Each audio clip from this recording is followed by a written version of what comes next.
Sorry, how he knows it. I'm Sure. just asking if he told me that.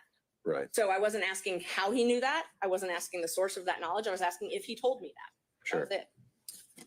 But that's the point. It's how he knows it. Right. The source of his knowledge. The state would contend is hearsay because it's gossip and innuendo, which is what was indicated the last hearing. Well, it may not be hearsay. It may not be gossip. We haven't really gotten there yet. We don't know how he knows what apparently he's telling her. And I think we need to figure that out before we can go any further. Yes, and if the source of the information is a witness who've testified, then it's not hearsay. So when did the relationship start? I cannot answer that. When was your first knowledge of the relationship? Objection, Your Honor. He's already answered that question multiple times today. He said he has no idea the timeline or when it occurred. That was one of the first questions that Ms. Murphy asked. I didn't ask when. I asked his first knowledge. He testified he has knowledge that they had a relationship. I asked him when he first got knowledge of that. Okay. So if the question is, when did you first get knowledge? I think we can start there. That was the question. Yes. All right. Thank you. When did you first get knowledge of their relationship? I've said over again that I didn't have any personal information where I could personally say when it started. I've said that time and time again. So I don't know when the relationship started. And that wasn't my question. So my question is, when did you first gain knowledge? I didn't ask the source of the knowledge, didn't ask you to comment on the validity of the knowledge. I asked when you first had knowledge. We'll get to the how, Mr. Abadi. So I'll note the objection, overrule it. You can answer that. Just for the record, I appreciate your honesty. But he said he has no personal knowledge, so it's clear he had to gain the knowledge, not from hearsay. He could have gained it from Sure. Mr. Wade. Well, I mean, most of us learn things from hearsay. The question of whether it's admissible, right? And that's what we got to get to. It's evident this is going to go nowhere. I'm convinced it's going to go nowhere. Apologize. When did We're you back first where we get started knowledge? from. I'm not qualifying what type of knowledge. I'm just asking when you first knew about the relationship. I don't know how to answer that. I mean, so I can't give you a date if you're asking for a Oh date. my God. If you're asking me, how did I get the knowledge? Oh my It would have gosh. come directly from a client. Right. No. So help me understand. I think you say you can't answer that question. You don't know the date. So that's the answer to the question. But I said that 5 minutes ago. We have to make it clear. Yes. Fine. Next question, Ms. Merchant. So you don't know the specific date. Who cares about the Do we date? know- When's the first time okay, you saw okay, him? Can we narrow down the timeline? Did you gain knowledge in 2019 of this relationship beginning? I'm going to object to this line of questioning as he said he does not know Sure. when he gained All right. knowledge. He doesn't know Overrule- the specific That's date. fine, Ms. Merchant. I think I'm overruling that. I think we can try to see if he can narrow it down based on goalposts. Just kick him off the stand. That's really what they're going for anyway. 19, I would probably say no. I mean, I don't have anything that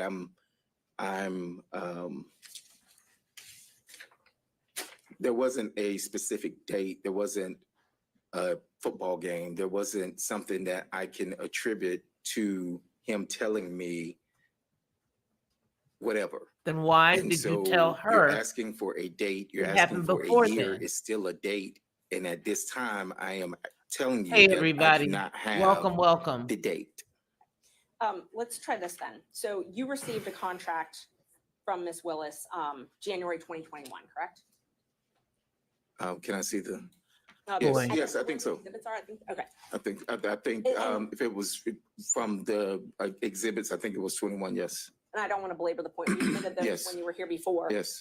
If those documents that you looked at last time Yes. said January 2022, that's okay. 21. I'm sorry, 21. You're right. Thank And you. it was, I think, renewed in 22. It was, yes. So the contract date was, that we have in the record is January 25th, 2022. So using that date, at that point, had they begun their romantic relationship?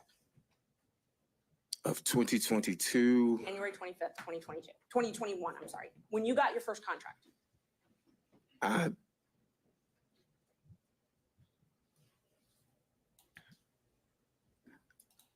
You guys, I've got to stop it because I know exactly where this is headed. I think you guys do too. He was sequestered or in an interview with the judge yesterday, and they've already strategized how not to answer the questions. This is a waste of time. Let's go ahead and continue. I don't recall, any specific dates. That's Rico lingo for I'm not answering it. You remember when you got that contract, though, correct? I remember I had the contract, yes. Okay. And you told us last week, or I guess it was the week before now, you told us that Mr. Wade brought you that contract, essentially told you about that contract. That is correct. So Ms. Willis is not the one that brought that contract to you directly. It was Mr. Wade. That is correct. At that point in time, they were already engaged in a relationship, though, I'm correct? gonna object, Your I Honor. can't say that. Characterization of what Mr. Bradley just said. He just said he does not remember. There's nothing specific. He doesn't remember the exact date. I think the question now is to reference it or tie it to maybe some other event that he might remember. I agree with Your Honor. She asked that specific question. He said he does not remember any specific dates after signing the contract. That's exactly Sure. what he just said. This is All asked and answered. I know, and we're getting to the end of it. So, Ms. Merchant, you don't have much more to pull on here, but he answered that last question. So what's your next one? And Judge, I didn't hear the answer if they were in a relationship January 25th, Mr. 2021. Bradley, do you recall the question? I recall the question, and I can't tell you accurately whether or not they were in a relationship at the time. You asked me about him bringing me a contract. I said he did bring me a contract, and that is accurate. Do you remember knowing Ms. Willis prior to her taking office as the DA? I had very little contact with Miss Willis. I knew her through my business of coming down to Fulton, if that's what you're asking. Yes. You knew her through the business. So you had met her prior to your contract? I'm gonna object to relevance at this point as to why we're here today. Sure. Judge, he doesn't remember much of anything right now. And so I'm trying to create a timeline to hopefully piece this together. All right. Well, I'm not seeing really the likelihood that that's going Oh to have my any success. God, it's like I'll let you pulling ask a few more teeth with questions, but if pliers. it doesn't have a date, then I don't know that you're going to be able to create one today. Okay, thank you. Put a 1 in the chat if you guys can hear me.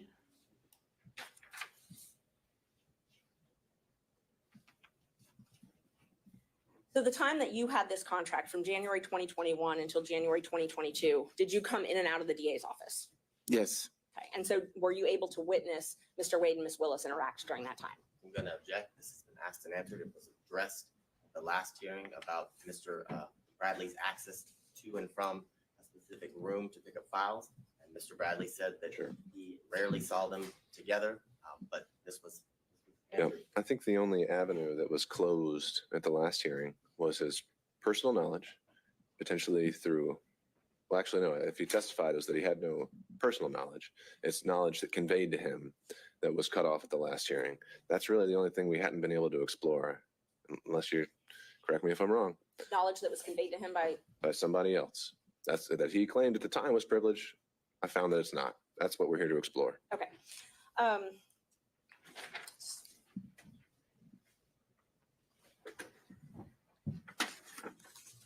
Do you remember telling me that not many people knew where they met? I'm gonna object as to relevance, as to his personal knowledge, which is what 602 requires. Yeah, I mean, we're back to the same point, Ms. Merchant. His personal knowledge is what I'm asking him what he told me. But he hasn't yet told you how he knows that. And so unless he can establish why he should be testifying on this at all, then there's no relevance. And I don't know how he knows that. That would be Then the ask next him. that would be the next question. But Ask him how he knows it. I first have to establish that he said that. No, you don't. You could go the other way around. When you told me that it started when she left the DA's office and was a judge in South Fulton, where did you gain that knowledge from?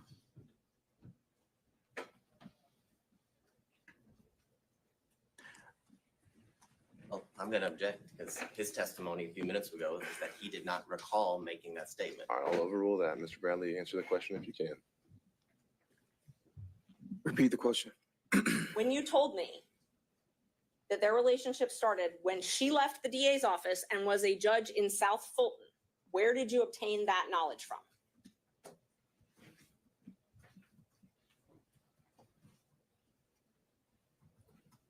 I was speculating.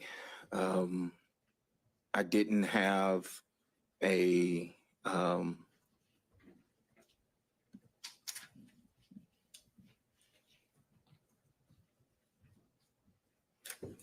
No one told me I was speculating. No one told you that? No one told me. What'd you base the You were speculating speculation on off things of? that had been told to you or things you had observed? So I'm going to object as to the nature of this line of questioning because the witness has made it clear he was speculating as to how or what he knew. And if it's speculation, it's inadmissible for this court. All right, but the motivations for his reason for speculating would be admissible, so I'll overrule that. Thank you, Judge. Was this speculation, when you told me that, was that based on things that had been told to you and things that you had witnessed? I never witnessed anything. So, it was speculation. I can't tell you anything specific if that's what you're asking. You can't tell me anything specific as to why you speculated about that? No, this was however many years ago. I mean, I don't recall, but no. This big meatball is sitting his round behind up here, pretending like he don't know nothing because he thinks there's going to be some salvation for him sitting his meatball head up here, acting like he does not know, and he's already going to be trashed. He is collateral damage, and it makes me upset. I don't. Did you have any reason to lie? It really does. He's not going to give anybody any answers. I don't know if speculation is lying, but Well, let me just show me where in this text it says you're speculating. you didn't ask me if I was speculating or guessing. I didn't ask you, but tell me if it says anywhere here. that No, this is it- speculation. If this is the same one that you just showed me, it does not. And you're welcome if you need to look at your text. Is there anywhere in here that indicates that you didn't have knowledge of the No. relationship? Your Honor, I'm going to object. The line of questioning Your Honor directed counsel to explore is where he got the knowledge. He's explored that. He said it's speculation and he didn't get it from any source other than his own speculation. Sure, So I think we're flushing that out, and I think it's her right to have a little leeway on this if he's an adverse witness. Thank you, Judge. And Judge, these speaking objections are clearly coaching the witness because he's regurgitating. Your Honor, I What? object and take offense to that comment. I'm objecting based on the law, and I'm making a record for the court. So I take offense to that comment. It's not the case. All right, well, I think we can start with objection, the grounds, and the rule number, and then if I need more, I'll ask. Thank you. All right. Thank you. What did Nathan tell you about the relationship? Objection, hearsay. Nathan has testified. It's Yeah. not hearsay. It's still hearsay. It's an out-of-court statement being brought in for the truth of the matter asserted. So hearsay. Judge, Yeah, this would be for impeachment by contradiction, which would Thank be an you. exception to the hearsay rule, and admissible as substantive evidence, and the privilege issues are overruled. thank you, Judge. Well, I think you just overruled the privilege objection, but we don't know when he's talking about. So we've already established that December 2018 was the date of the privilege. Sure, and that's something I covered in the in-camera hearing, and I'm, based on what he told me in that in-camera hearing, I don't believe any statements to this effect were covered by privilege. And Judge, I just want for the record, because sometimes the record doesn't reflect where people are looking, and that when I ask a question, Mr. Bradley is looking at Mr. Wade and his lawyer to wait for them to object. And they're clearly Absolutely interacting he somehow is. in the court. So I just want the record to reflect that because it wouldn't otherwise. It's there now. Thank Do you have a question was put to you, Mr. Bradley? Judge, one of my lawyers is sitting right in the back, that's We don't have to go behind. down that rabbit hole. You can look wherever you want. And there's the And I've other never meatball. Looked at Mr. Wade or his attorneys. That sounds true. All right. Mr. Bradley, question was put to you. Repeat the question, please. Yes. So I showed you, or I asked you, I'm sorry, the last question I asked you was, what did Nathan Wade tell you about the relationship? Same objection, Your Honor. And that's already been ruled upon.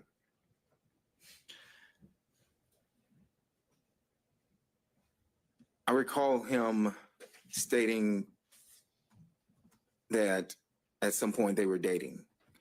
I can't tell you what date that was. It was made in confidence. We were in the back of our office. Our offices were the only two in the back. There was no one else present. That is all I can tell you at this time. One time?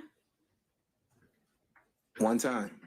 You only had a conversation with him one time about the relationship? Objection, asked and answered. No, I think that's clarify for their own sifting cross. Ms. Merchant.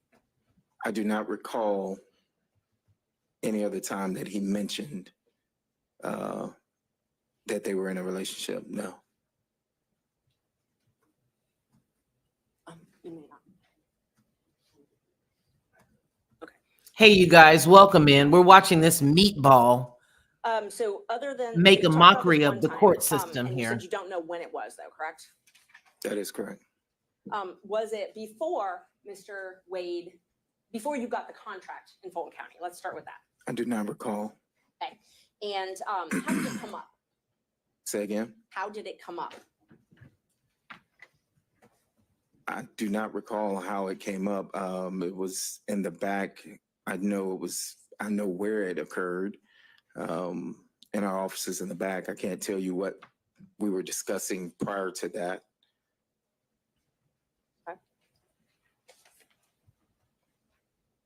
Did you receive an email from me on January 6th with a motion attached?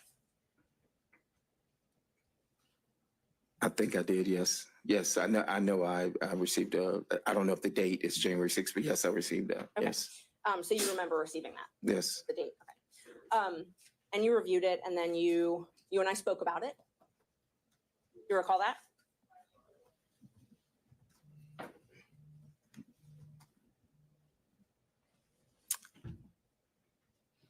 Did we speak over the phone or are you saying through a text? That's what I'm asking you. If you I recall can't speaking. remember whether it was text or phone or But you recall us speaking, one way or another. one way or another. Yes. And where I was trying to confirm the facts in that filing. I think I remember there was a line of about the accuracy of how much money that my office, the law office of Terrence A. Bradley, have received, and whether or not that was going to be in the motion or not. Well, there wasn't a discrepancy. I had kept that out, and you asked me to put that back in, correct? I recall you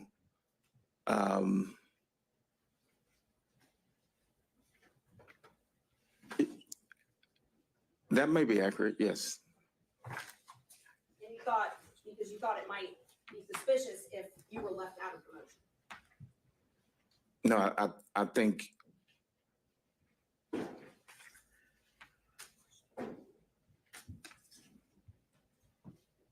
we discussed that it should reflect the accuracy because the accuracy was that I received, I had a contract and received 74,000. And I think you had put in there that Mr. Campbell had received a certain amount. And then you also had put in there that Mr. Wade had received a certain amount, but there was not anything in there originally. And I said that it needed to be accurate. I needed to be accurate as far as that I had received 74,000. That's Right. correct. Because you did not want anyone knowing that you had talked to me. I would object this for relevance. Be biased. Overruled. I wanted you to be accurate as far as the accuracy of our message or your filing. Okay, so that was your interest was in accuracy in the file. I didn't reach out to you and say, send me a copy of your motion. Right. I didn't reach out to you to say that I'm going to be in your motion. Right. I asked you to review it for accuracy. For accuracy. And I just stated that it was inaccurate. And the inaccuracy that you pointed out was the thing about your salary or how much you had made. That was the inaccuracy that I saw that jumped out, was the fact that I saw that I was left out when you had put Okay. the firm, the money wise. I did not, when I responded to that, it was for that specific reason. Okay. And I agreed I would put that back in, that section back in, and I did. Correct. I did put it back in, and I sent it to you again. I don't recall getting a second email from you now. But you were happy that I put it back in, or that I agreed to put it back in. And object this to relevance. Yeah, we need to get to more material aspects. Yes, Judge, I'm moving along, I promise. So you did ask me to put that back in. Well, And answered relevance. well, you didn't answer that last question, so overruled. You did, can you confirm you did ask me to put that back in, for it to be accurate? Yes, that's correct. I said that, yes. Okay. And then I asked you if everything was accurate, and you said, looks good. Correct? I recall you asking that, but the looks good was applying to the accuracy of the 74,000. That's it. Okay. So when you reviewed the motion and you specifically pointed out that one thing that you found inaccurate, you didn't point anything else out that you found inaccurate in that motion though, correct? No, I did not. And that motion alleged that their relationship began when Ms. Willis was in municipal court. If I can reread the motion, but I don't recall, but if that's what it says.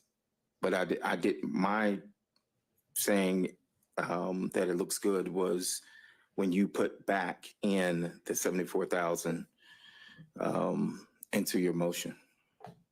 Okay, and that wasn't what I was asking. What I was asking is, you didn't tell me that there was anything else inaccurate in the motion though, right? But I didn't state that anything was accurate other than the 74,000. Now, when I told you that I had this motion that I was preparing, you asked me to send a rough draft. No, that's incorrect. May I approach, Judge? You may. Which page are you showing? They're not page numbered. It's January 6th. Yeah, of course. I can show you just all the text.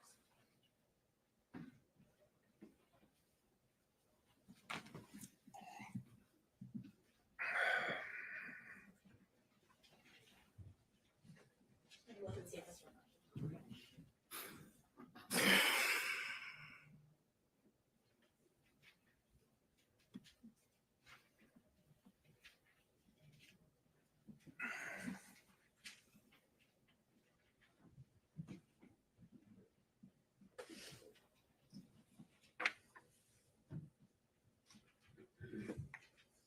So, we had been talking and you asked me to send you a rough draft and I told you, okay, but I didn't want it to be leaked before I filed it. Right. That is correct. That is correct. So you're the one that asked me to send a rough draft.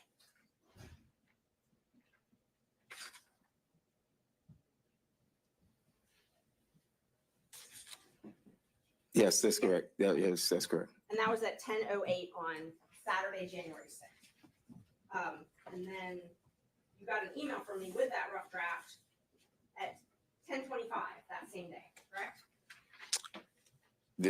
Yes. If you need to look at it, If it says 10:25, then I know you sent me an email.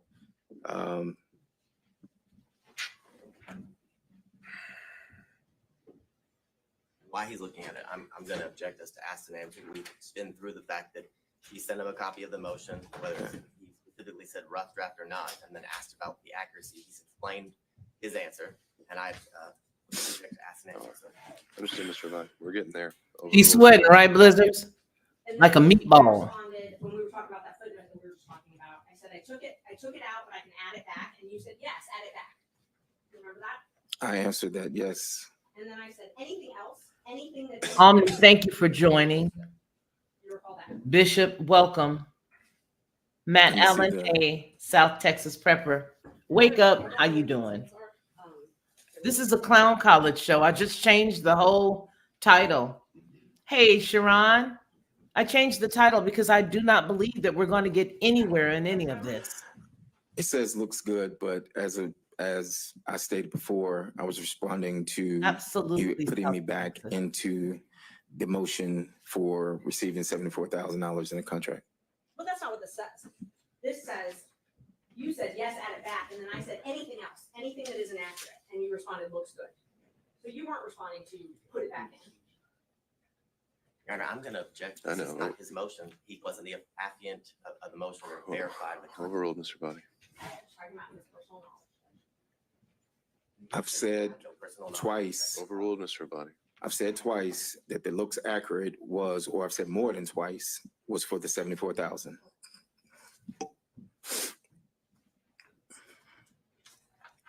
Do you remember telling me about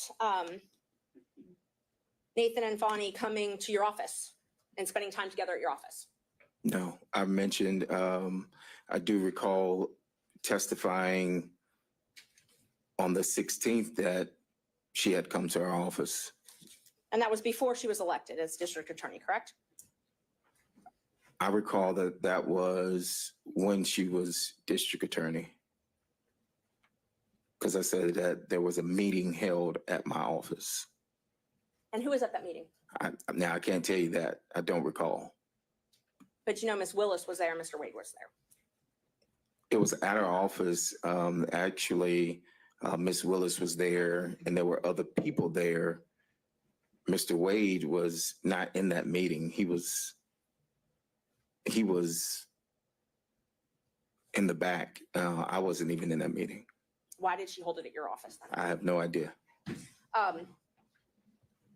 You also remember telling me about them spending time together at her law office before she took her job.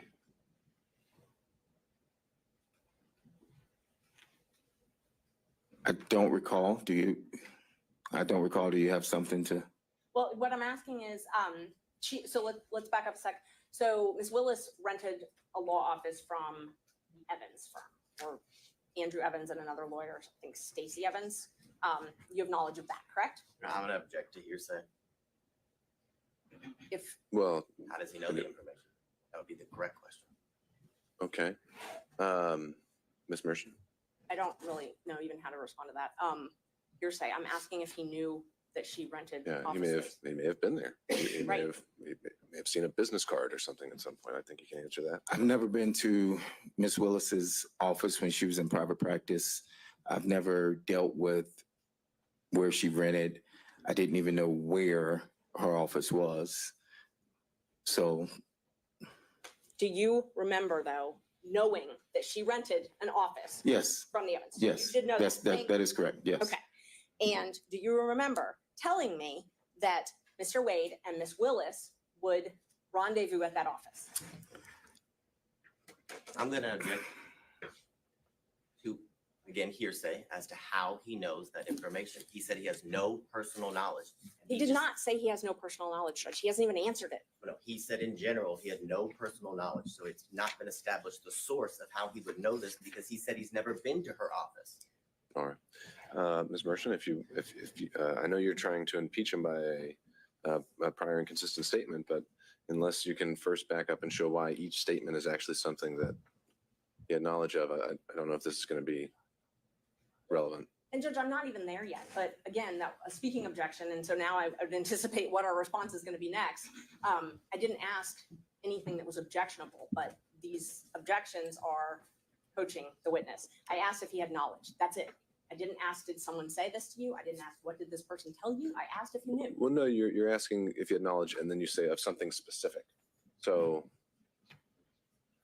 Once I get an answer to that, if he has knowledge, then I will follow up with where that knowledge came all from. right, well, let's try Our that. judicial So system my question is is, do you have trash. knowledge If of them this- meeting at that office? It's a representation of it. Okay, all right, overruled. You have knowledge of them meeting at that office? I have no personal knowledge if that's what you're asking. I didn't ask that yet. I asked if you have any knowledge. Objection, that would be Nope. hearsay. Overruled. Not if it came from We Mr. don't Wade, know where it Judge. came from. So he said, how do you know, Mr. Bradley? How do you know?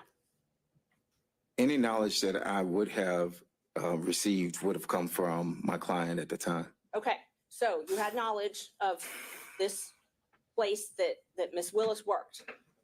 What did you know about them meeting at that office? Objection, hearsay. It's not hearsay, Overruled. Judge. How he knows it, and then you ask the next question. All right, he's already asked the next question. Can you repeat the question? Yes. Oh my God. How do you have knowledge? What knowledge did, well, you just told us. You told us Mr. Wade told you. So tell us what Mr. Wade told you about Miss Willis and Mr. Wade meeting at the Evans office.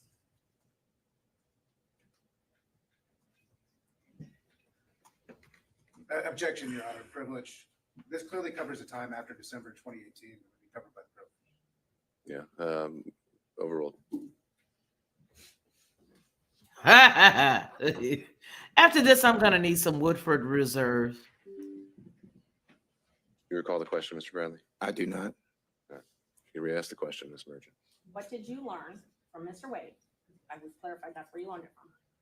About Mr. Wade and Miss Willis meeting at the Evans office together.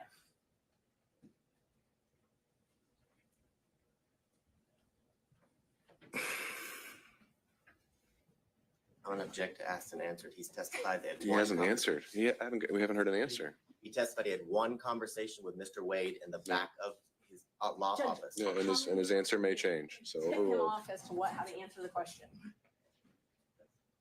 I can't recall what the conversation was. I do recall knowing that he would go down to the office or had been down to the office, but I can't tell you in what capacity or when or any of that. No, Mr. Wade told you that they had sex at the office, is that correct? I don't recall him stating that. No, You don't recall no. it. So it's possible he did say that. You just don't remember one way or another? I do not remember him saying that. And do you recall that he had a garage door opener to either a house or a condo or something like that of Miss Willis's? I've never seen a garage door opener.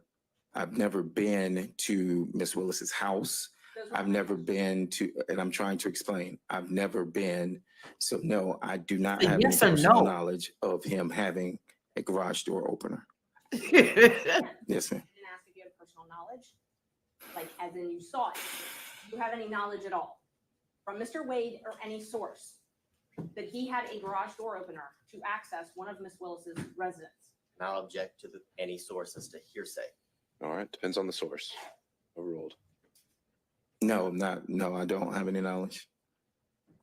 So when you told me that, did you just make it up? Do you have something that shows that I told you that? Yes, well, we're going to go through all the texts we can, but so was that made up though? But I'm gonna object because I don't. I don't recall him having, Mr. Bradley, just I'm a gonna second. object under 106 is the rule of completeness. I don't have that text message or any text messages that indicate that, Your Honor. I was thinking the And same I don't thing, have, Vine if Dresser. it was a text, we had that conversation. I actually think it was when he was on speakerphone and Mr. Merchant was there, but I'm not sure. But I mean, if I'm asked to qualify exactly where that's from, I would. give it. Okay, so rule of completeness would be if you need to introduce other text to show the context. If you're saying you haven't seen a copy yet, then I think Ms. Merchant needs to do that before you can And I don't decide your have, next step. and that's what I was asking him. If that was something he just remembers making up. If he doesn't, then that's fine. But She referenced text messages and started to go into her packet of papers. Sure. that have text So you don't have a messages. text message to that. I would need some time to look through, and I don't remember if I have a text to that or if it was during a conversation. It was one of those. All right, well, And I'm- he has now said that he has no knowledge, so on to your next question. Okay. Why is Wade there? Mr. Wade tell you about the trips that he and Miss Willis took? no. You have any knowledge of the trips that he and Miss Willis took? Objection, hearsay. Overruled. I do now. Okay, but you did not before this proceeding? I did not know until you text that you found that in the deposition of his divorce. I mean, not deposition, but something from his divorce. Okay, and when you responded, doesn't surprise me. They took many trips to Florida, Texas, California. Those are your words though, right? I'm gonna object as to relevance. He said Sure. he did not know, and he actually learned from Ms. Merchant the information. He said he learned about certain trips from Miss Merchant. Okay, you can tie it down, but Thank you. we'll He see. had no information on any trips that Ms. Shut Willis up. Wade took. That he learned all from Ms. Merchant. That was his testimony. Sure. Judge, I'm Maybe allowed the to. conclusion we reach. I think she's going to ask more than one question, though. All right, Ms. Merchant. And if Judge, just so we can be clear, if he said more than one version, that's all relevant. We're allowed to talk about the different versions that he's told. All right, I've overruled the Thank objection, you. Ms. Merchant. Do you remember telling me that it didn't surprise you that they took the trips that I found in the divorce file because they took many trips to Florida, Texas, California? And then you told me that they took the trip to California when she moved her daughter there because she failed out of FAMU. You remember that? I don't recall that, but if, I don't recall. Okay. Judge, may I approach? It's You may. it's in one of the ones I gave you. What I don't like about Ashley is that she never has her things tabbed. Everything that she's going to talk about should have a tab. She should always have a plan B. If he doesn't answer this, then change the tab to red. Okay, have a yellow tab to ask the question. And then if he says he didn't, always have that plan B in mind and pull back the red tab. Okay, then on this day, do you remember this? I've never seen people Look at that. This- You know, if it refreshes your memory. unprepared.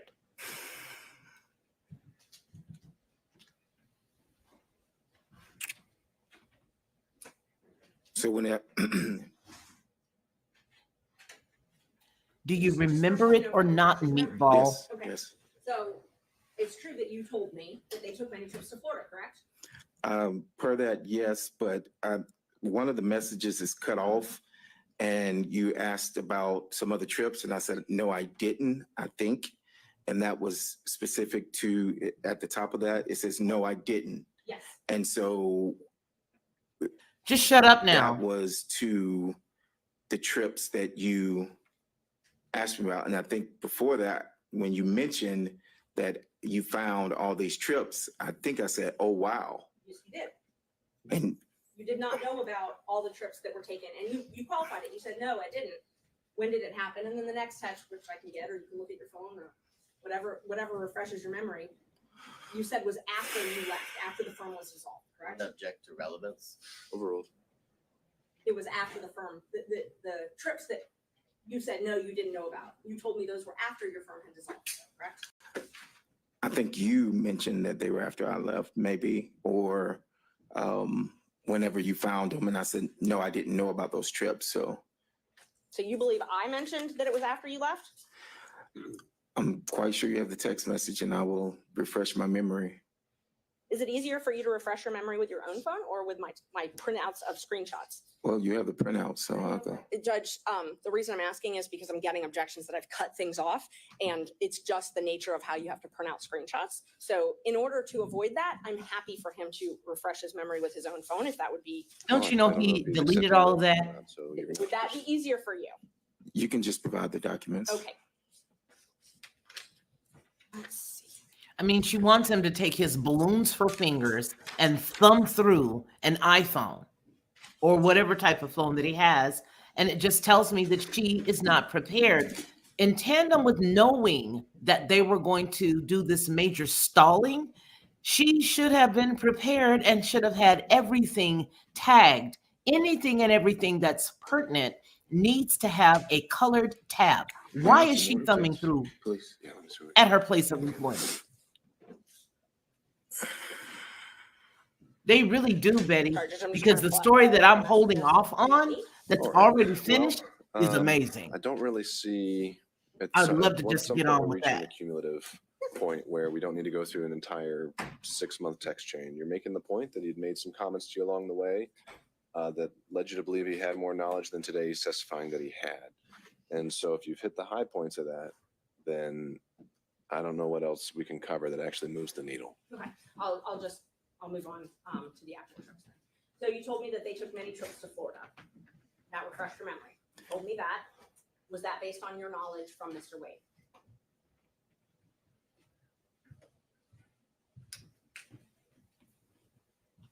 That would have been based on anything that my client would have told me. I didn't have personal knowledge of whether they went or not.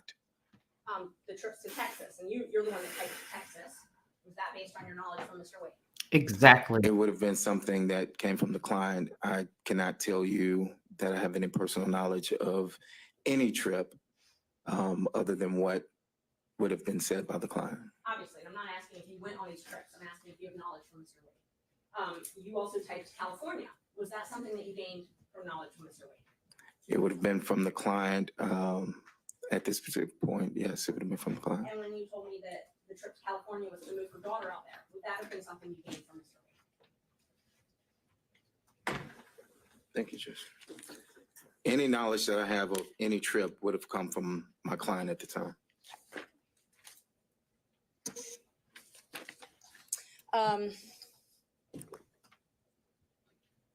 You told us last week that Mr. Wade used your credit card one time.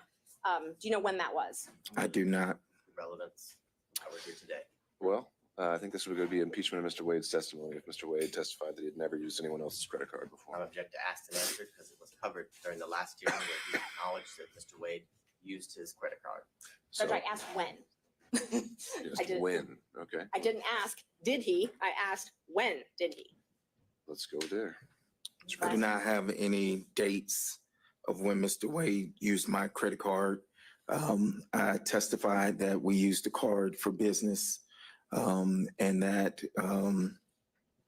throughout the business, we would order paper or supplies or filing of depositions. The cost factor of cases is what I said, and that still applies today. Did he use my credit card? He did. But I When? can't tell you who he used that card, what the trip was for.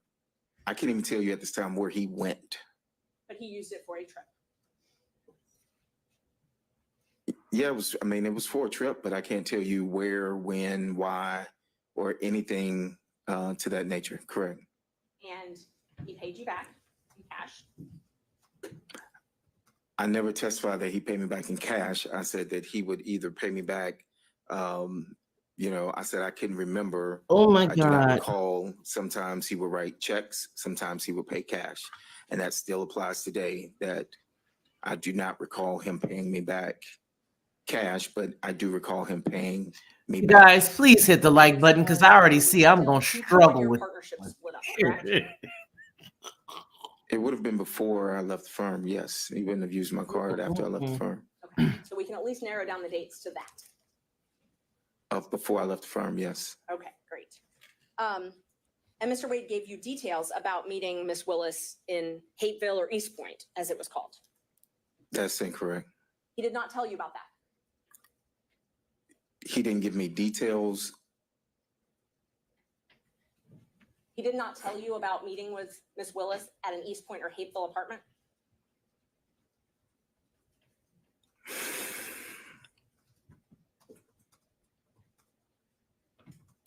She's going to need to change her identity. At this time, I don't recall.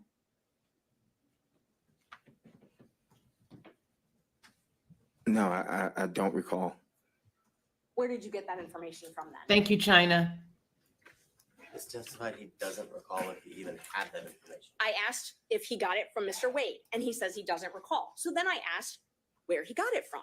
I do not recall where I got the information from. And you and Mr. Wade were friends as well as business partners, correct? We were friends in the sense of I've known him for years. Yes, we were friends.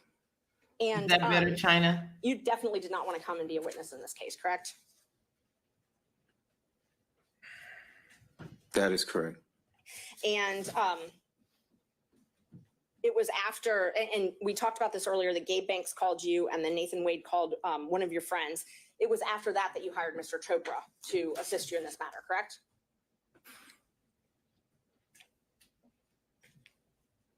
Was it after that? Is that better?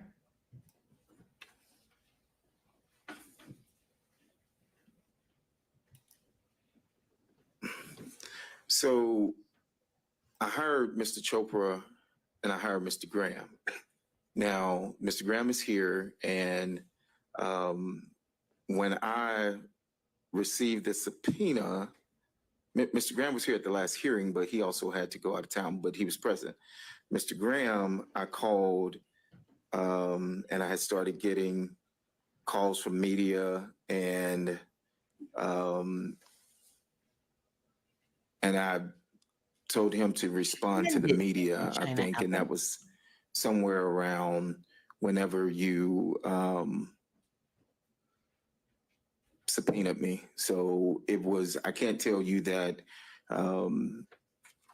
it was that instance of those calls for Mr. Chopra. But I had engaged Mr. Chopra and Mr. Graham at that time. Okay. I'm going to ask the question again because I didn't get an answer to it.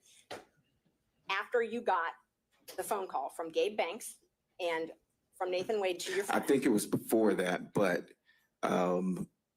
however, I think it was before that is what I'm stating. when you got the phone from Gabe Banks, you called me immediately. Well, actually, you texted me and then you called me. I didn't call you immediately, but yes, we did speak. And you texted me about it as well. That is correct. And then we spoke after Mr. Wade called your friend, and we talked about that as well, correct? That is correct. And at that point, you didn't mention anything to me about being represented by Mr. Chopra. But I didn't mention anything about Mr. Chopra or, that is correct. Yes, that was my question. Let's see. I'm gonna show you two more texts. They're in the ones. All right, Ms. Merchant, we're gonna do Those are the 5 more last minutes. two questions. Thank you. 3:05, I'm cutting you off. Thank you.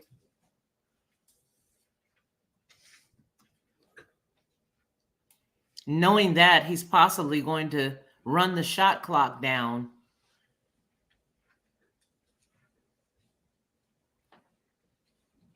And she's going to need to change her identity like Marsha Clark after the OJ trial. Just get a whole new facelift.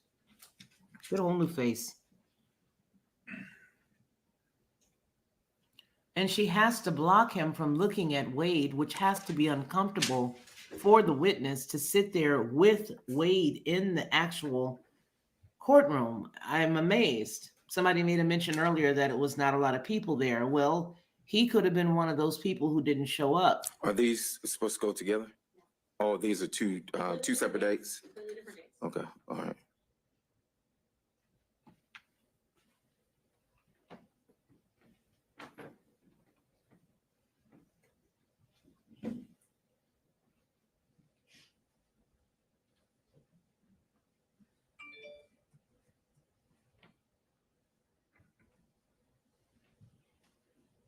So I know we talked about the other occasions where you said the texts were just about the footnote. But do you recall me asking you, do you think it started before she hired him? And you said absolutely. You recall that? I see that in the text message, yes. Okay.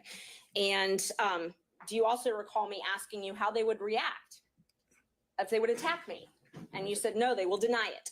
Your Honor, objection as to speculation as to how he thinks they will react. I think that goes to the motivations of the witness overall.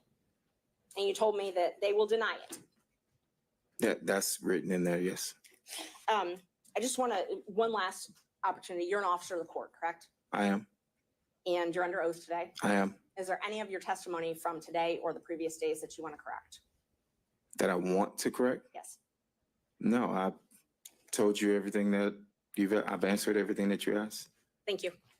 Oh, Judge, just so the counsel and the state can have them, just for the record, I can admit those two that I Well, they weren't ever tendered, And so it's just for, I didn't know if they wanted Right. to use them, but I'll hold on to them. if they need to be tendered at some point, then we can make them part of the record. All right, let me turn over to Mr. Sadow, if you're with us on Zoom. Thank goodness. Thank you, Honor. I do have a few questions. First thing I'd like to know is whether the court reporter has defense exhibits 26 and 27 from the last. We have a different court reporter this time. We had to have someone else fill in on such short notice, but I can potentially send those to you if you need them. Well, I think I have working copies, but I want to make sure that the witness has a copy to look at. All right, we can try to work through that logistical challenge. This is, you said 26 and 27? I believe that's correct. And 26, I think, is the same text messages that Ms. Merchant was just asking about. It was 2 pages. I stapled it together, and it is dated January the 5th of this year. All right. I can print off a copy now, but why don't we start off with the questions that you have? Okay, because I can do it. that's where I want. That's where I'm going to start, but I'll see what I can do to work through it. It's not gonna work. Here, I'll lean on to. He does remind me of Corinne Jean-Pierre. Just batty as a fruitcake, doesn't want to answer, has themselves in these bad situations. And that's the problem here, is this man All right, is Mr. Seda, tapped why don't in. we start with your question, and we'll see if we actually need to get a copy of those exhibits in front of the witness. All right. Mr. Bradley, Yes, I'm here. all of a sudden I've lost you on the screen. There we go. Well, you're on the Zoom. You're on YouTube, but you're not on the Zoom itself. But not that I can see. I'm here. I can hear you. No, I know. I think his visuals may be a little different. So hold tight, Mr. Seda. We could try to correct that. So that Yeah, he was on. He was on when Miss Merchant was asking we questions. we need to Be add, able to see you. I know, we need to add a spotlight to to the witness stand and a spotlight to Mr. Sadow, and we don't need all the other boxes. There we go. Thank you very much. Well, then hold tight, Mr. Sadow. We need to add you as well.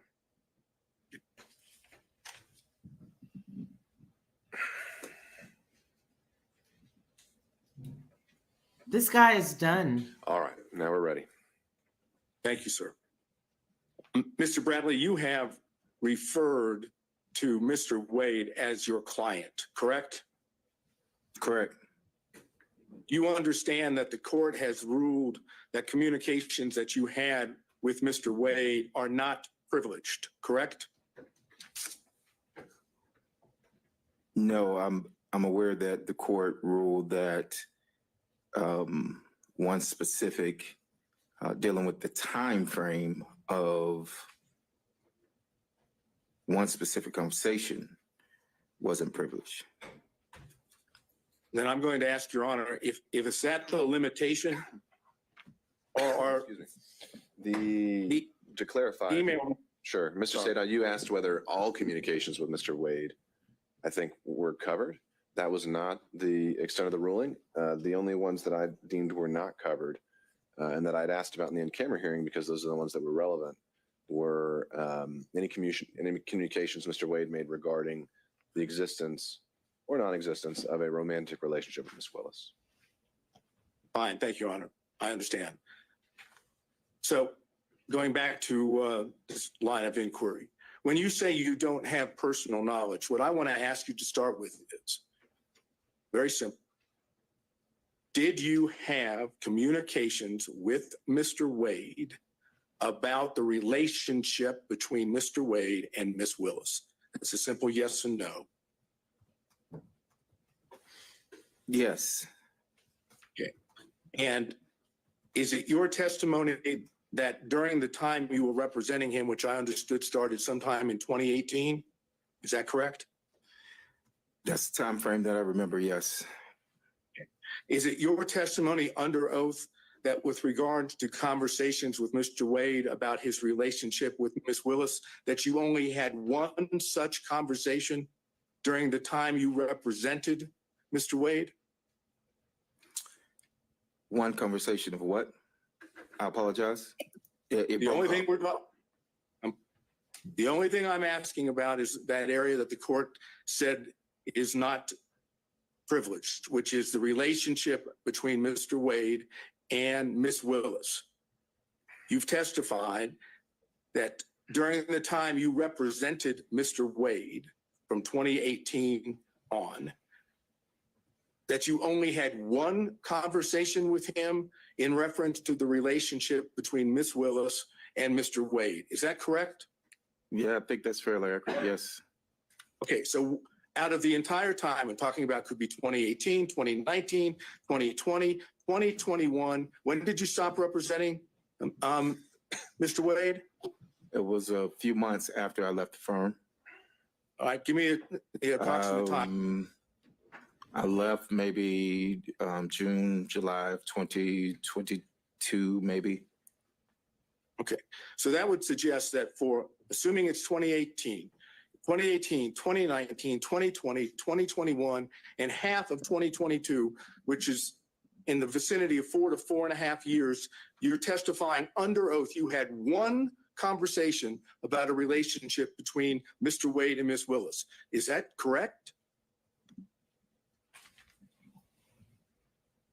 I don't recall having any other conversation with Mr. Wade about him and Miss Willis. Is it your testimony then that you don't remember any other conversation, or there wasn't any other conversation besides the one? I'm gonna object as to asked and answered. I think he's drilling down. I think that's a fair question overall. I don't recall. I would say it was the one, but I don't recall. You testified that you did have communications with Mr. Wade about him visiting with Miss Willis at a condo or apartment, correct?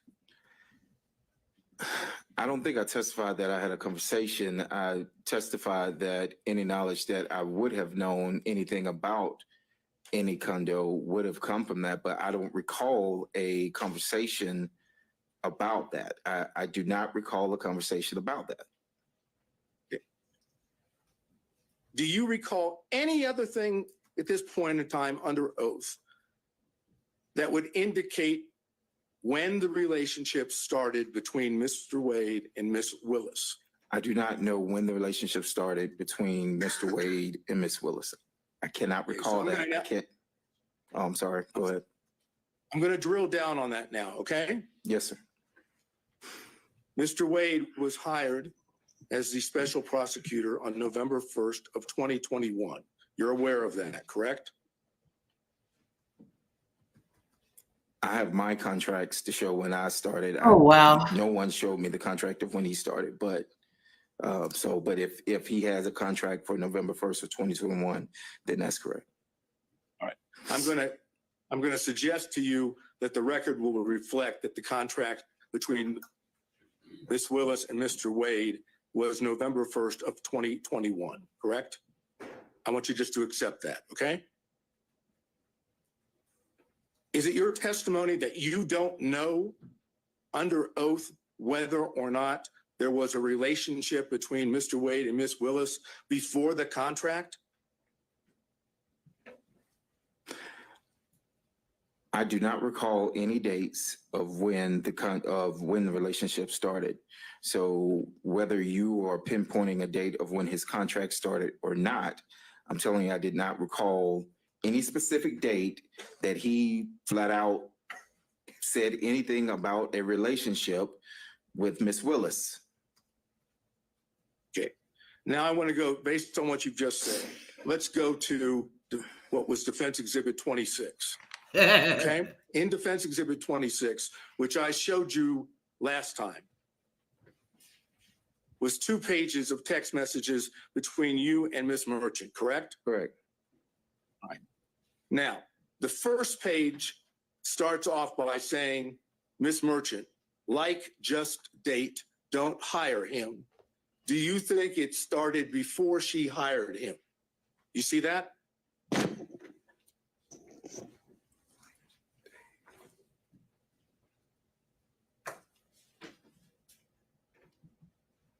Yes, I see it. Yes.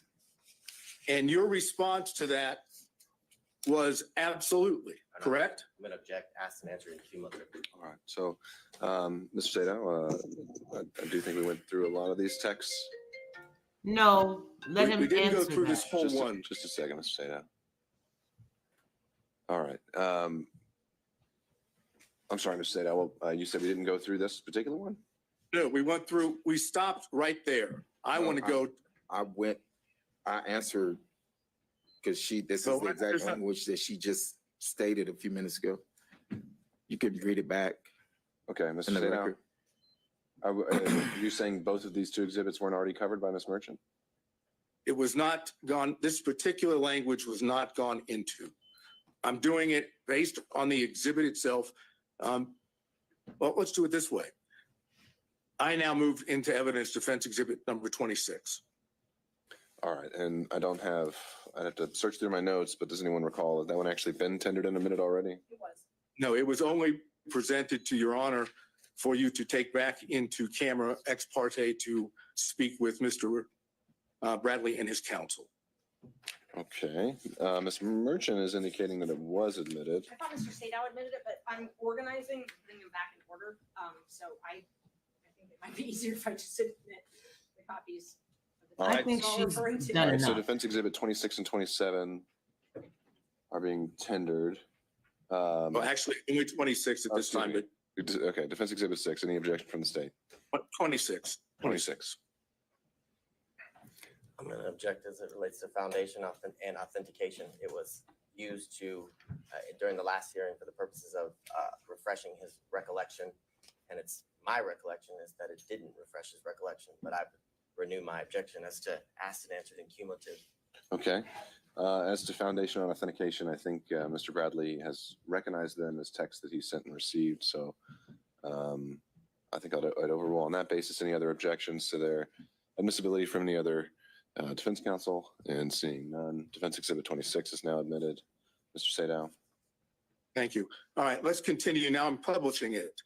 After you said the word absolutely, on your own, you said it started when she left the DA's office and was judge in South Fulton. No, no, I'm gonna They met at, object, Yeah. asked and answered. All right, understood, Mr. Body. I'm going to let Mr. Sadow have a few minutes on this, and we'll go from there. But Judge, well, I'm sorry. I did answer this. I answered it for Ms. understood. Merchant. I stated that I was speculating. The judge, someone objected to the speculation, but this was the exact same language. All right, well, thank you when for I that said that recap, I Mr. Bradley. Mr. Sadow's speculate. asking the question in a slightly different manner, and I'm going to give him a little bit of leeway to do that. So, Mr. Sadow. all right, I hesitate to have to start back where I was, but after the word absolutely, you on your own said it started when she left the DA's office and was judge in South Fulton. They met at the municipal court CLE conference. That's what you said, correct? That is correct. It's your testimony, at least so far, that when you on your own gave those two statements in the text, that you were merely speculating and did not have that knowledge from Mr. Wade. Is that your testimony under oath? Yes, that's what I testified to. Yes, sir. So you on your own came up with the whole notion that it started when she left the DA's office and was judge in South Fulton. That's, according to you, that's speculation on your part, Objection, correct? asked and Overruled. answered. Answer the question, Mr. Bradley. Yes, that's speculation on my part. Yes. Right. It had nothing to do with what Mr. Wade had told you, correct? I answered your question. I was speculating to the answer. Answer That the is correct. question, Meatball. So maybe you can tell the court in your own words, why in the heck would you speculate in this text message and say that it started when she left the DA's office and was a judge in South Fulton? Why would you speculate and say that in a text? I knew they had met at the municipal court conference. How do you know that? I'll stop you right there. How did you know that? I answered that at the last. I'm I knew asking that. you now. I knew that Sir, because I'm when asking you I'm asking you questions, and you are in a situation where you get to give answers. Mhm. I'm asking you, how did you know that? How did I know when they Somebody met? told- Somebody told you that, right? When they met? Yeah. Yes, correct. Who told you? Mr. Wade told me when they met. So you had more than one conversation about the relationship between Mr. Wade and Ms. Willis because he told you where he met her. That's Correct? incorrect. Incorrect. It's incorrect. It's incorrect. Let's go back to the exhibit. Why would you speculate that that's when they started the relationship? What would cause you to put that down as speculation? I don't recall, but why I thought that it started at that time. But I do recall that he only met her, and I testified to that he met her at that conference, which was in 2019.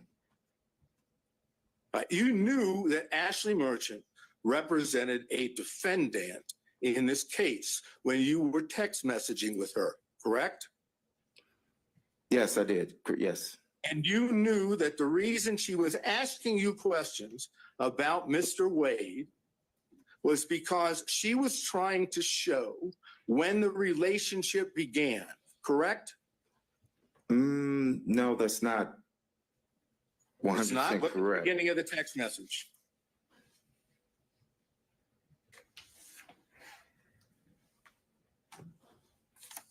Yes, but what Text message- messages were before this message, before she sent that? I can't answer that question because I don't have them. All I have is what's in front of you. Yes. And it says that she says, do you think it started before she hired me? So you knew, as the counsel for a defendant in this case, that Ms. Merchant was asking you specifically about the knowledge that you had regarding the timing of the relationship between Wade and Ms. Willis, correct? I mean, based on this, yes, I see what And was in- asked. And in response to that, you answered directly on your own what you now claim to be speculation, right? That's correct. So I ask you one more time before I move to the next part of this. Why would you speculate when she was asking you a direct question about when the relationship started? I have no answer for that. Except for the fact that you do in fact know when it started and you don't want to testify to that in court. That's the best explanation. This is completely Overruled. argumentative. That's the true explanation because you don't want to admit it in court, correct? No, I have no direct knowledge of when the relationship started. I'm not going to go back through that again. Well, if you didn't know and you were asked specifically as this exhibit shows, Mhm. maybe you can explain why you wouldn't say, I don't know.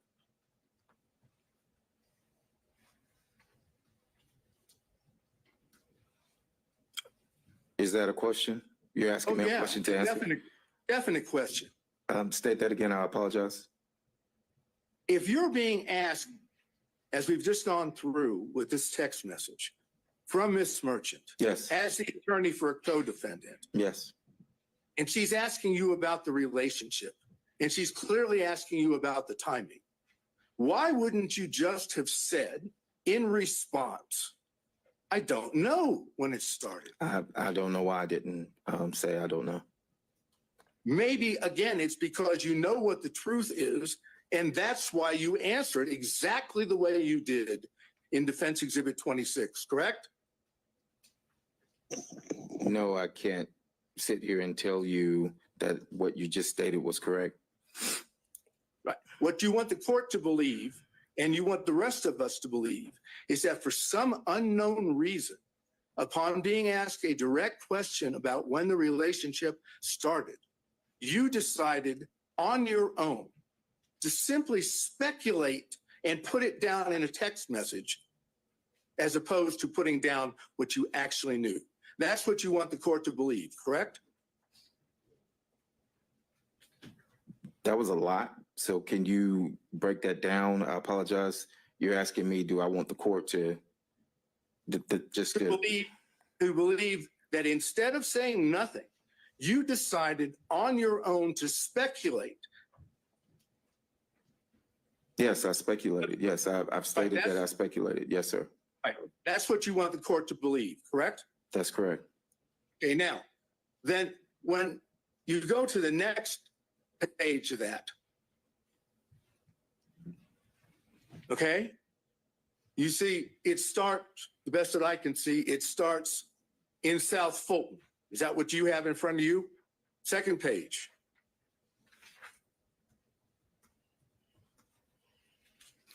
The second page that I have says, that's what I figured. Okay, that may be cut off from the one that I have. I'm looking at my opening line says in South Fulton. Is that on your second page? No, so if you're going in order of the pages, no, neither page starts with South Fulton. No, don't get caught up in whether it starts that way. Does the second page have a line in there that says in South Fulton? Oh, yes, I apologize. So, yes. That's fine. Yes, Just want to make sure that we're on the same page. yes. Okay. You say after in South Fulton, they met at the municipal court CLE conference, right? Yes. You see that? Yes, that's correct. And then Miss Merchant says, that's what I figured when he was married. Is this accurate? Upon information and belief, Willis and Wade met while both were serving as magistrate judges and began a romantic relationship at that time. You see, that's what she said, right? No, I mean, so it says they Wait. met at municipal court CLE. The only other thing here says that's what I figured when he was married. There's no response for me on that day. And then there's another response. I guess a question that says, is this accurate? Okay, that's what I just went over with you. Okay, so I don't have anything in that. Is this accurate at all? I can show the court. No. It just says, is this accurate with the question mark? I don't have anything following that. You don't have, after that, upon information and belief, Willis and Wade met while both were serving as magistrate judges and began a romantic relationship Okay, at that time. I apologize. It goes to the next page. I apologize. Yeah, No meatball. problem. Just Yes. want to make sure So that. I see that now. Yes. All right, so that's what I just read is exactly what Ms. Merchant said to you in the text, right? Yes, that was in the text. Is it accurate upon further information? Yes, that's there. And Yes. again, since you have told us that you were speculating when you gave the answer that we went over with previously, on this one, you don't say, I don't know. You simply correct her by saying no, municipal court, right? Yes, so she asked, was it accurate? And I said it wasn't accurate. No, it wasn't accurate. It was municipal court. Right, and when you said it wasn't accurate, it was municipal court, you didn't say, no, that's not accurate. They didn't start a romantic relationship at that time, correct? No, but I was referring to the municipal court. No, it wasn't accurate as it applied to I was answering the no municipal court, meaning when she said, is that accurate? It was to the municipal court and not magistrate court. Okay, but you didn't say that the rest of what she asked you was accurate. You didn't say, no, that's inaccurate. That's not true. That's not accurate. You simply said the only thing that wasn't accurate was municipal court should be there instead of magistrate, right? So I was answering the question Wow. of, it was a compound question. And you I was answering the question of, she wrote magistrate court and I said, no, municipal court.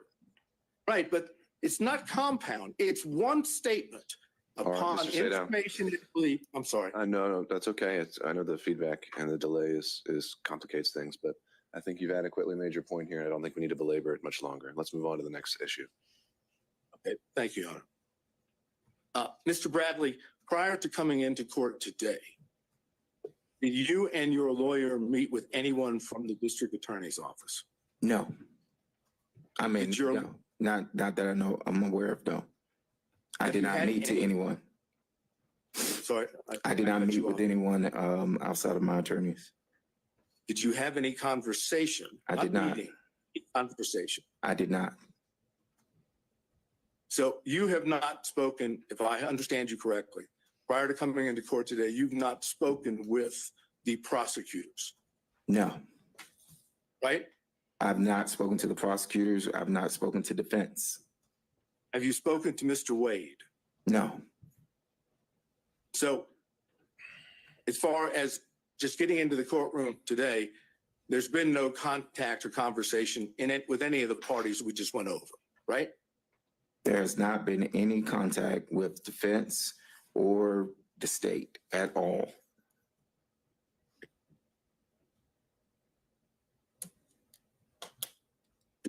I think I have basically just one or two more questions. Why would you see the need to speculate when you were texting with Miss Merchant? I think we did cover that one, Mr. Sadow. I think that exact question was already put to him. What would be the next one? I'm trying to look. Let's go to 27. Defense Exhibit 27. Do you have that now, sir? I do, sir. All right. Would you look at it and tell me whether or not the Defense Exhibit 27 appears to be accurate? Because I want to seek to introduce it into evidence. It consists of an email to you from Miss Merchant and a text response from you, correct? But the text response was not in response. So yes, it does consist of the email and a text response. I'm not saying that the text response applies to the entire email that was sent. All I've asked you right now is, Yes, is the email and the text, are those accurate in the interaction that makes up Defense Exhibit 27? as it applies to the stapling of the email and the stapling of a text message chain, yes, that is Defendant's Exhibit 27. This is, it's accurate. Okay, I would move Defense Exhibit 27 in.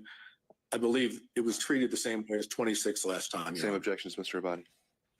Yes, Judge. All right, overruled. Any other objections from defense counsel? Seeing none, defense exhibit 27 is admitted. Anything else? Your Honor, I don't know.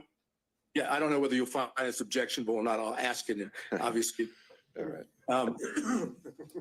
Mr. Bradley, you realize that if you were to testify under oath, that you knew from Mr. Wade that the relationship between him and Miss Willis existed before the contract in November 1st of 2021, that if you testified that you knew that from Mr. Wade, that would show that both Miss Willis and Mr. Wade had lied under oath. You know that, don't you? I'm gonna object. I think that's going to call for an opinion on the credibility of another testifying witness. So I don't think that would be an appropriate question. Then that's all I have, Your Honor. Thank you, Mr. Sadow. Mr. Stockton, Just briefly, Judge. we'll see.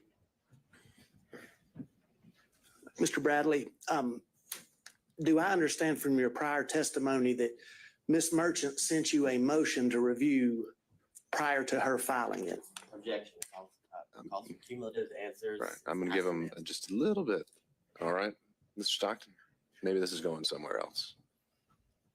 Did Mrs. Merchant send you a motion prior to January 8th of 2024 for you to review? That is correct. And did you in fact review that motion? That is correct. And did you indicate to Ms. Merchant that the contents of that motion seemed okay to you? Well, so you're referring to Exhibit 27, Yes or which, as no? I stated a few minutes ago, one is an email, one is a text chain. So in the text chain, when I never responded to the email, I never responded looks good or anything to the email that was sent to me.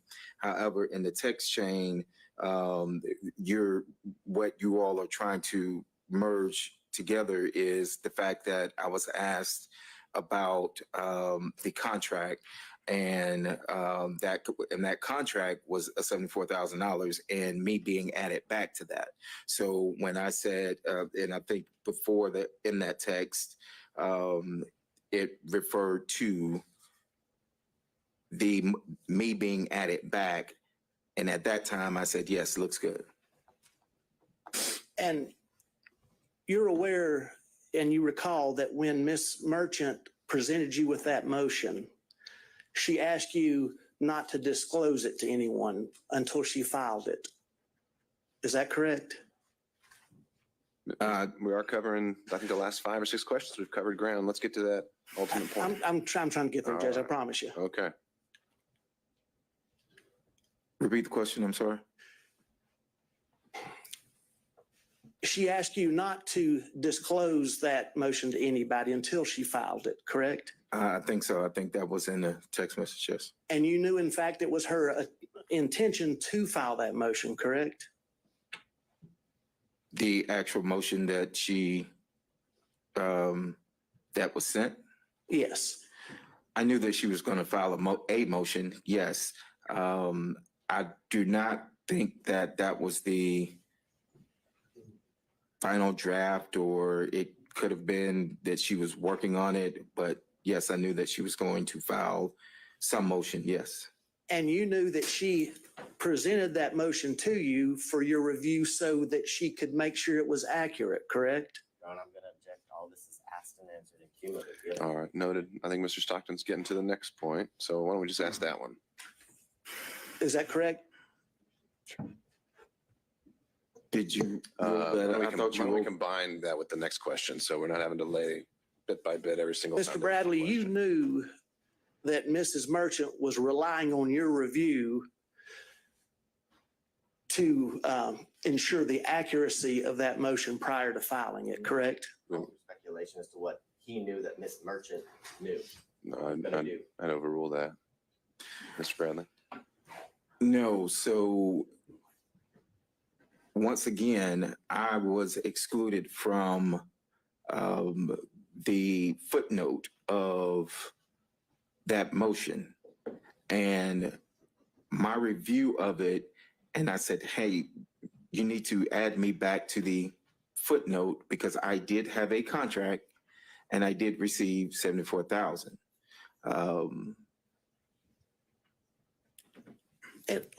If I may help you out, let's talk just about that part of the motion that deals with the relationship between the District Attorney Willis Mhm. and Mr. Wade. Mhm. When you reviewed that, you knew that that Ms. No. Merchant, No, I did not know that she was relying on me for any relying on me for any accuracy other than what was put in there if there about the was, 74,000. Mr. Bradley, if there was something patently false in that motion, you would have told Ms. Merchant, wouldn't you? I can't say that I would or wouldn't have. I don't know what I would have told Ms. Merchant. If there was something patently speculative, you would have told Ms. Merchant, wouldn't you? I don't know what I would have told Ms. Merchant. She asked me, was it accurate? We were discussing the 74,000 that was left out. Again, if I may direct you just to that portion dealing with the relationship between Mrs. Willis and Mr. Wade. You didn't tell her that there was anything patently false in that because you didn't see anything patently false in that motion as it relates to the relationship.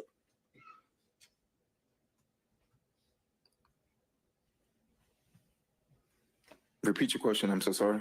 You did not inform Mrs. Merchant that there was anything patently false in that motion that you were presented with as it concerns the relationship because you did not see anything that was patently false, correct? Objection asked and answered cumulative. All right, next question, Mr. Stockton.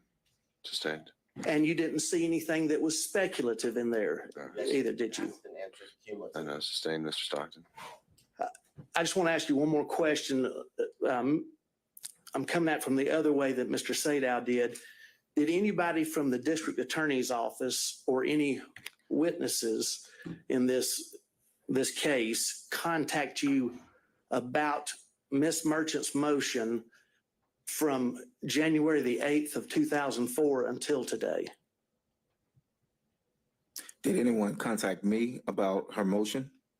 Yes, from the district attorney's office or any witnesses or anybody else involved with the case besides the defense? Other than the only personal call that I had was with Gabe Banks. I never spoke to anyone else, and to my knowledge, he's not a part of this, so.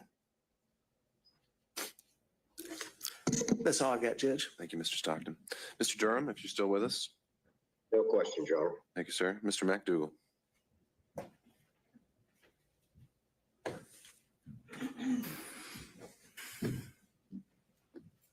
Good afternoon, Mr. Bradley. You have certain information about the relationship between Mr. Wade and Ms. Willis that is not privileged, correct? Well, that was my determination, so I think he disagrees with it. So what we're going to say his opinion's a little irrelevant on that point. Do you understand that the court has ruled that certain information that you have about the relationship between Ms. Willis and Mr. Wade is not privileged? The court's ruling, as I understood it, and as my lawyers and I understood it, of the privilege not existing was based off of a conversation that was had in my office, in the back of my office, which was confidential, with Mr. Wade and I. That's what was asked of me on yesterday, and that's what the ruling, to my knowledge, unless I'm being corrected here now and saying that it's more, it was that particular piece that the judge said did not have privilege. And have you testified already today to the sum total of your knowledge of the relationship that is outside the scope of the privilege according to the court's ruling? Can you ask that again? I'm sorry, I didn't understand it. Referring to what you understand to be the information that is not privileged, have you testified to the sum total of that information? I think I have, yes. I think I've testified to that, yes. All right, sir. That's my questions. Thank you, Mr. McDougal. Mr. Rice.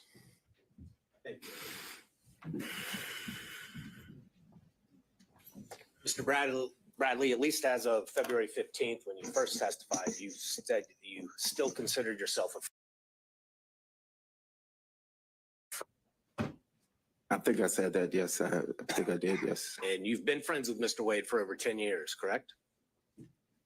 That would have been fairly accurate, yes.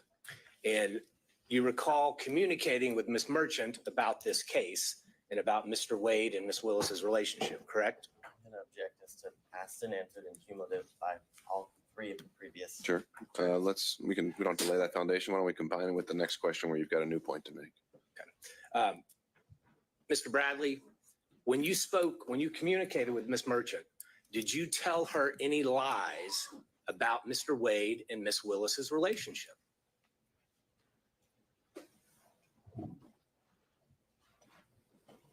That was good.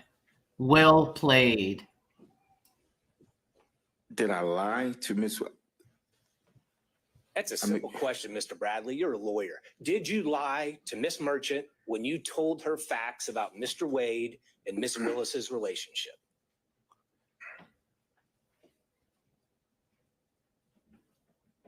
Not that I recall. I don't Wow. recall.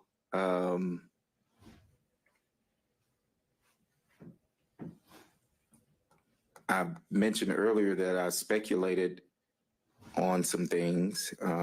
I've testified to what I did know. So I can't recall whether or not no. Mr. Bradley, speculation is kind of a weaselly lawyer word. Let's speak truth here. Then You're it's under oath. Argumentative at this point, Your Honor. I have relevant questions. All Mr. right, let's Bradley, find a question, Mr. Rice. Mr. Bradley, when you were communicating different details of the relationship between Miss Willis and Mr. Wade to Mrs. Merchant, did you lie to her about any of those details? Objection asked and answered twice. I don't think he's answered it yet. I don't recall ever whether any of it was a lie or not Well, this time. So at the time you were communicating with Miss Merchant, you were still friends with Mr. Wade, correct?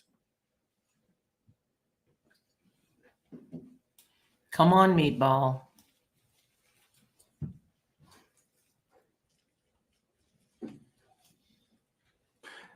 yes, And at the time you were communicating with Miss Merchant, you knew that she was talking to you in her role and capacity as an attorney in this case, correct? correct. And you knew that she was going to use that information to somehow benefit and file a motion, benefit her client, correct? Object to suspend. I did not know that. Okay, So I did not. Oh, I'm sorry. So as an attorney yourself, you are testifying here under oath that you had no idea what Miss Merchant was going to do with all the details that you were giving her about Wade and Willis's relationship. So at the time, no, I did not. I knew that Miss Merchant was gathering information. That is correct. Okay. And did you lie to her when you told her that the relationship began All right. before I 2021? don't think we need to drill into specifics. He's covered it at a high level. I don't think we're going to get much out of this. Mr. Bradley, isn't it true the only thing that has really changed? Well, you were speaking to Miss Merchant, whether by text or by telephone. You never said to her that I don't remember or that I'm speculating, correct? I don't recall. Well, you've looked through a whole lot of text messages. Do you remember ever seeing any communication from you that said, I don't remember?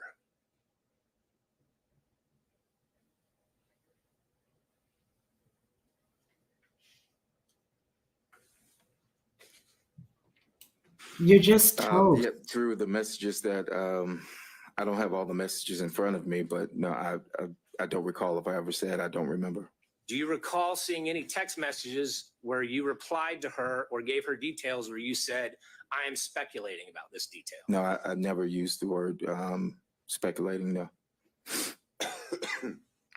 And the only thing that's changed between then and now is that phone call from Nathan Wade's friend, Gabe Banks, correct? No, well, Gabe was my friend, and I actually stated that the first day that I was here was that I've known Gabe for a few years, and that we were not were, but we are fraternity brothers, and so I never said that that anything changed behind Gabe Banks. So you never told Miss Merchant that you were worried that they were threatening you? Objection asked and answered when he was asked this on February 16th and today.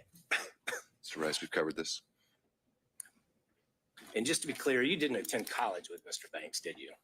I did not attend college with Mr. Banks. When you referred to him as your fraternity brother, y'all just both happened to have pledged the same fraternity, different colleges, different chapters. Well, that's what we consider fraternity brothers, yes, sir. And as a normal course of your relationships with your friends, do you pass on lies about your friends?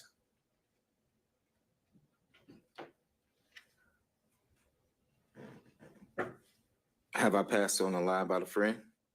Is that what you're asking? Is that something you normally do, Mr. Bradley? Do you tell lies about your friends?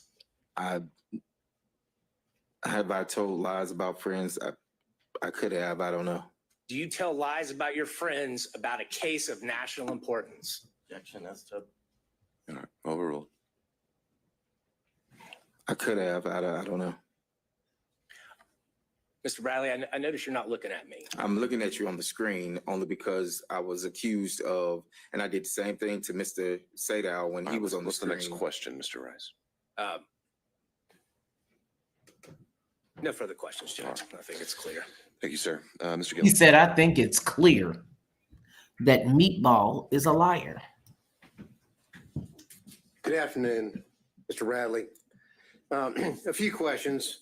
A lot of folks have taken up the questions that I wanted to ask, but I've got a few left here. We'll see. We'll see. You said Mr. Radley, you said you didn't know what Ms. Merchant was going to be doing with the motion that she sent you. You remember that testimony a few minutes ago? I think I said I didn't know that. I knew that she was gathering information, yes. Well, let's look at the title of the motion that she sent you. Do you remember reading? That was sent on the 6th. Excuse me, do you remember reading the defendant Michael Roman's motion to dismiss grand jury indictment as fatally defective and motion to disqualify the district attorney, her office, and the special prosecutor from further prosecuting this matter? Do you remember seeing that in the draft that you read and reviewed? Yes. So when you tell this court that you didn't know what she was up or what she was going to do, she kind of gave you a hint, didn't she, in the title of the motion that she sent for you to read? Didn't she? Yes or no? I read the title of what the motion was. There wasn't anything in the title that threw you off. Pretty straightforward speaking title, isn't it? Correct. So you knew that what she wanted was information from you so that she could then file a motion to dismiss the grand jury indictment, to motion to disqualify the district attorney and her office and the special prosecutor from further prosecuting the matter, right? I'm going to object to speculation. You knew that, didn't you? Overruled. Yes or no? When she sent that motion, yes. Okay. And you knew that the special prosecutor that to whom she was referring in that motion was Mr. Wade, correct? You knew that Yes. because you read the motion. You said you reviewed it, correct? Yes. And we're not going to go over all of the, number one, because we don't have time, and number two, the court wouldn't let me. But but there are a few things that I do want to ask you about in that response, in that aspect.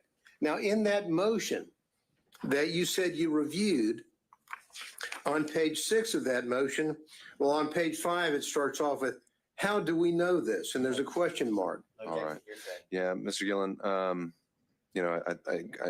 I can appreciate what you're doing. I think that's something you can do at argument. He's said as a whole that he got the motion and he's had his response as to his opinion of how he handled it. I don't see that, again, this really being necessary to go through it line by line of what. Well, a little indulgence, Your Honor. I'm not going to go, this isn't going to be a 40-minute death march through the motion. I would like to ask about a few bullet points that capture under this, and then I'll move on. But I would ask the court's indulgence in that respect. Again, I think we've covered it, and I think that you'll be able to argue that this was in that motion and that he had a chance to review it, and he never objected to anything in there or raised it. So That's a problem, and always ending up last. it very much is. And next time asked, I'll reshuffle the order. Well, we did earlier with Mr. Wade, and then I hear you. that was kind enough, and then the court said we had to go. Don't need to draw straws next time. There we go. I'll go with that. All right. Thank Anything you, Your else? Honor. That's all I Okay. have. Okay. We had Mr. Kucherov potentially still on Zoom. Yes, Your Honor, and I have just a few questions. All right. Could we add a spotlight to Mr. Kucherov? I'll let you know when we're able to proceed.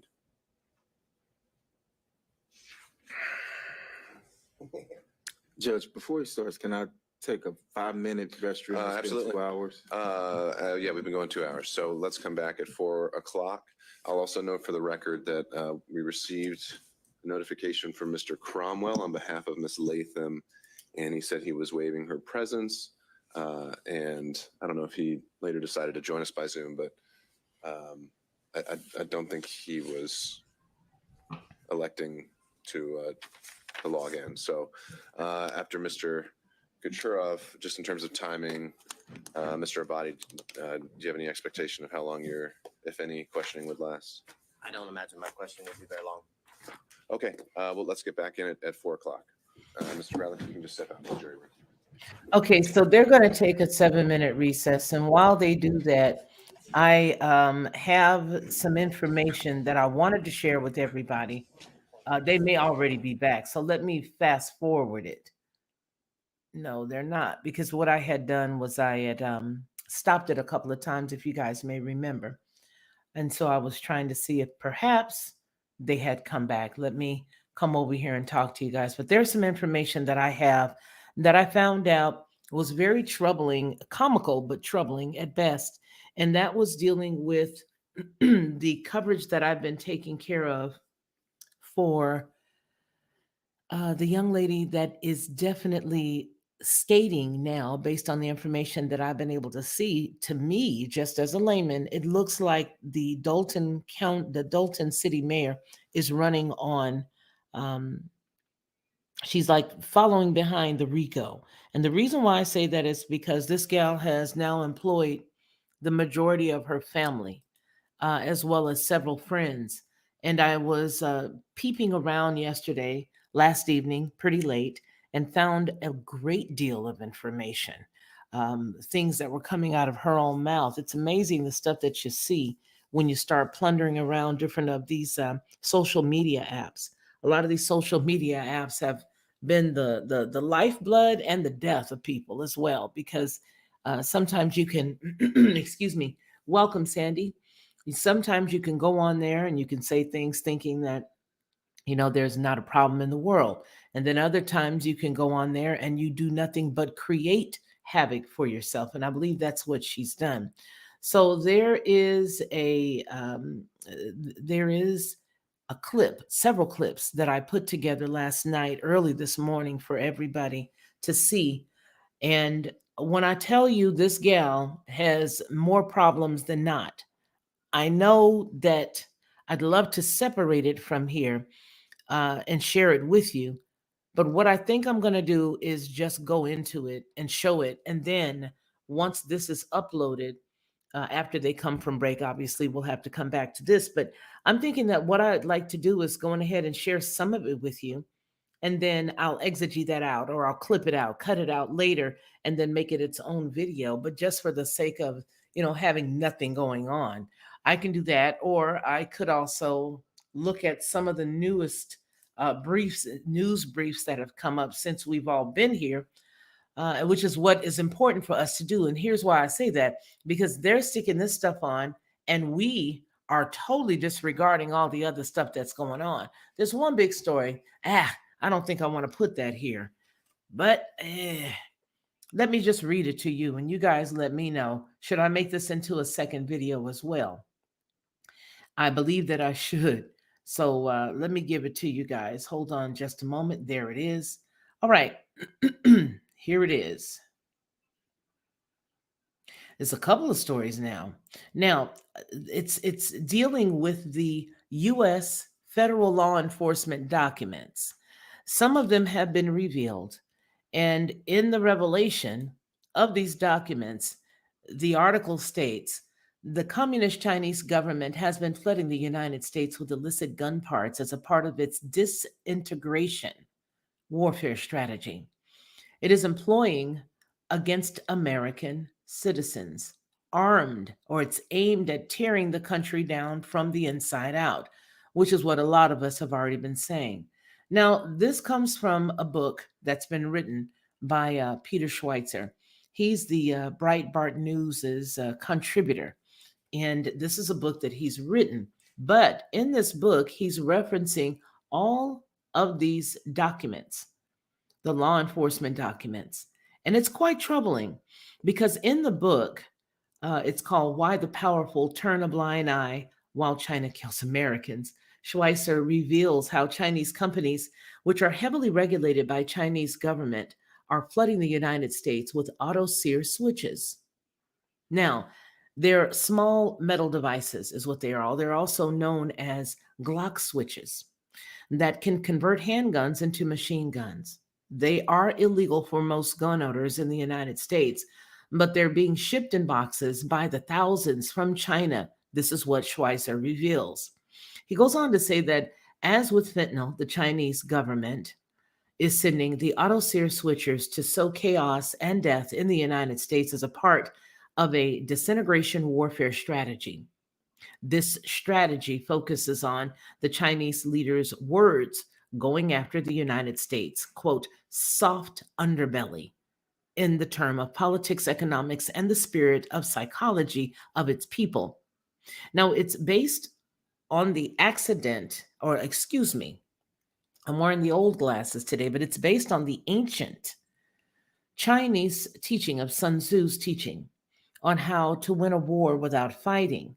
The strategy is aimed at undermining a rival country's national will, values, and cohesion. In this book, he uses the leaked US federal law enforcement documents to reveal how China is trying to arm felons and criminal gangs across the United States with these switches. Now, the devices are about the size of a penny, and they started arriving in the United States in large quantities back in 2018. Now, I remember Bettina sharing this with me, these little things, and she showed them to me in an article. She had sent me the article, and I looked at them. I was like, wow, what are those? And then she said, there are boxes and boxes of them, and they're coming across the border. So what she showed in the article that she shared with me. But I don't know where the article came from. That's the only thing. Nonetheless, it says they are illegal in the United States except for use by law enforcement personnel and a select group of others who must obtain a federal license requiring an extensive background check. Thus, criminals in the United States purchase them illegally from China via Chinese websites that are English and target Americans. Accordingly, between 2019 and 21, there was a rise of 4,200% in incidents involving machine gun fire in 130 American cities. He reveals that although some of the illegal auto switches are made on 3D printers in the United States, the vast majority of them on the streets are from China and are of much higher quality than those that are made of the 3D printer type. A U.S. law enforcement, I'm looking, making sure that they're not back. As U.S. law enforcement has become better at identifying these switches coming from China, Chinese producers have switched tactics and have increasingly are shipping them to Mexico and smuggling them across the border. Now, do you guys remember that we were just looking at all of the high influx of the Chinese people that are coming over the border? So this is telling us something that we could connect the dots if we choose to. We could, someone would be able to assume that, yeah, some of these people are bringing them over with them. Maybe not. So it says that they're smuggling them across the border into the United States, where they eventually end up in the hands of gangs, felons, and drug dealers. And drug cartels in Mexico are also starting to manufacture these devices themselves, using machines provided by Chinese companies. This is what the author of the book reveals. This is what he writes, quote, "This is a strikingly similar replay of the Chinese government strategy with fentanyl. When U.S. authorities successfully began blocking shipments sent from China via mail or parcels, Chinese sellers switched to the land bridge in Mexico to continue supplying these devices to criminals in the United States. This delivery saturation around the United States warned the Department of Homeland Security in an internal memo obtained by the author with a map showing that distribution is concentrated in major cities, including Los Angeles, San Francisco, Chicago, Detroit, Miami, Washington, New York, and Philadelphia." Okay, they're back. Let's go back. Sorry, guys. The day that, I don't have the date, but it was the date of whenever the phone call happened. You know, his wife, Kyra Banks, works for the DA's office, right? Yes, correct. When was the last time you spoke to Mr. Wade? I'm spoken to Mr. Wade personally in a year, 2 years actually, when I left the firm. Miss Willis? I never, my interaction with Miss Willis was never where I would pick up the phone and talk to her, or that she would, or anything like that. So you didn't hang out with Miss Willis? You didn't have a personal relationship with her? No, I never had a personal relationship. I mentioned before that I went to a dinner that was after she was elected. That was at a steakhouse, but it was some 75 to 100 people there. So you knew of her, you just didn't have a business relationship or a personal relationship with her, or at least a close one? I knew of her from she was in the DA's office and I had criminal cases, but I did not personally know her, no. And not having known her, not really hanging out with her, you've got a contract from her office. I'm gonna just object as to cumulative asked and answered throughout the. All right, Mr. Sheriff, I think we covered this ground on the 16th about the contracts. Do you have are you going somewhere else with this? I am, Judge. If you give me a little latitude, I'll All right. tie it right now. Okay, you may proceed. You got a contract from the office, not knowing or having a good relationship or a good working business relationship with Miss Willis. That's correct. That's because Nathan Wade steered that contract to you. I don't know how it came about, but it was presented to me at the office about the contract, correct? Who presented it to you? Mr. Wade? Yes. And he owed you money, you said at one point. Say that again? Owed you money at one point? I don't recall saying that he owes me money. Did he owe you money at one point? Not that I recall saying that Mr. Wade owes me or owed me money. I don't recall ever saying that. I didn't ask whether you ever said that. I said, did he owe you or did he owe you money in the past? No, he didn't owe me money. And so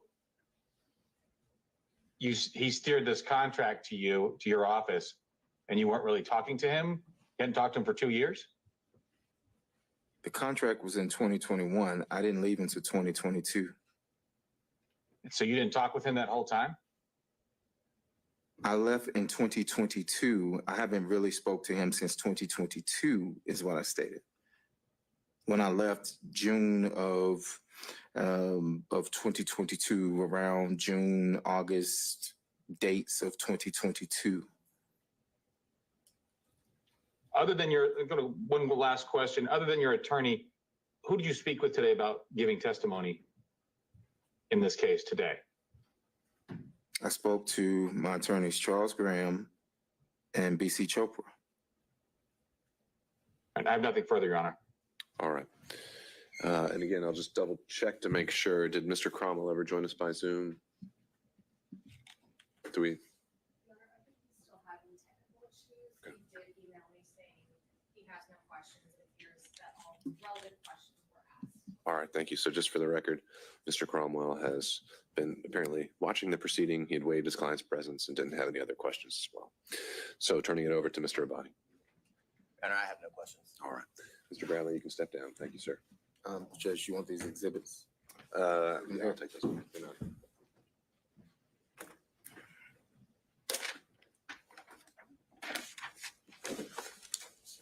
May I be excused? I'm gonna call it based I on- hope that means this is over. And what, just by way of proffer, what about the text? Just to admit, so when other people asked about the text, some of them were in the record today, so I organized them. They're the ones that have been talked about today, so I just organized them. I just wanted for point of reference to have them. She should have organized Okay, that before she um, got there. And do we need Mr. Bradley for that? I don't believe so, but Have you marked them? yes, Have you showed them to the state? I gave a copy to the state, but so these Mr. are. Bradley, just hang on just for 1 second, just to make sure. I'll give you all of them. So. Admitting all of them? She's just not organized. Now, And while he's looking at that, Mr. Bradley handed Absolutely, me Al. Defense Exhibit 23, 24, 25. Judge, I didn't realize that they were in my folder. Oh, is that from the hearing? From on Friday? All right, well, thanks for returning those. Let me make sure.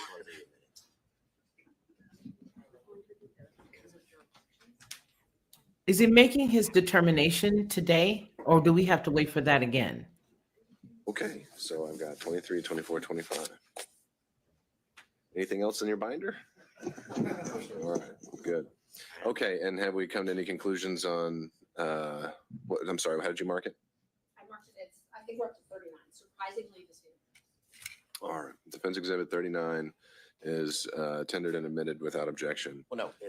Oh, I'm sorry. Oh, okay. Text messages that weren't referenced today with, or confronted, with, Okay. as it relates to Mr. Bradley. So these are additional text messages, Ms. Merchant? Yeah, so what I did was they objected that they weren't complete because like the first part of the text wasn't there. It was just like, oh, there was something before that was said. So what I did was I spent this whole time trying to line them up so that I had the beginning of the text, the middle, based on their objection.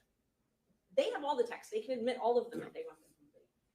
And All right, how about, I'll just do this. Just, I understand the desire just to have the complete text chain, just for purposes of completing the record. I think that there's no point in having him sit here and authenticate every single one of them. So I'm willing to admit it as a court's exhibit. And only the exhibits, though, that had been previously tendered or referenced in testimony would be ones that actually are relied on for making any findings. But just so it's on the record, we have the complete text chain, should that ever be an issue for some reason. Any thoughts about that, Mr. Abadi?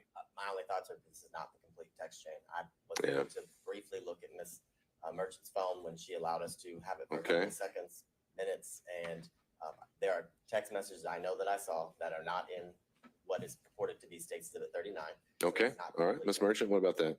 I let them take screenshots of the ones that they thought weren't there, and he sent them to himself on my phone. I have also offered to hook my phone up to whatever it is. My phone's an iPhone, his is an Android. I can't download like you could in a normal text. I told them if they had a system to get all of my texts, they could have every single one of them. We can definitely do that. Your Honor, Yeah, Mr. Rice. text that she's submitting now and tendering into evidence, they are specific parts of the conversation. The entire text chain isn't a continuous conversation, so 601. Those particular parts, given the witness's testimony, should be admitted as substantive evidence of prior and consistent statements with this testimony today. So it would be up to the government and the state if they then want to introduce the rest of it. Have at it. Yeah. Sure. I think that's a fair point that if he had been confronted with a particular text, that could have been the opportunity to admit it as a prior and consistent statement for impeachment. And some of them were, but apparently some of them were not. I'm taking those out. So I'm taking out the ones that they said he wasn't confronted with, and I'm just going to admit the ones that he was confronted with. That's fine. It just makes it more confusing, but it's. All right. So we have a newly marked, newly compiled 39. Let's see what the state thinks of that one. I wonder if All it right, is, regardless, if that's now what is being discussed, again, I don't see a need for Mr. Bradley to be here any longer, so I'm going to excuse him at this point. Thank you, Mr. Bradley. Judge, may we be? Of course. Take care. Yes, that's right.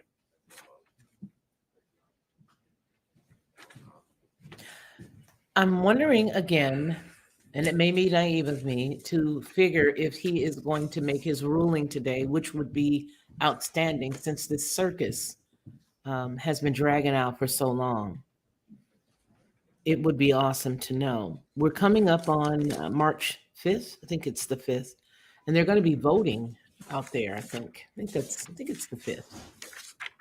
So it'll be just great to see where he's going with all of this, simply because in my impression, everything that we have uncovered that has been public would be tantamount to the interference in the 2024 election on the part of Fulton County, as well as the White House, based on some of the information that we've just shared recently.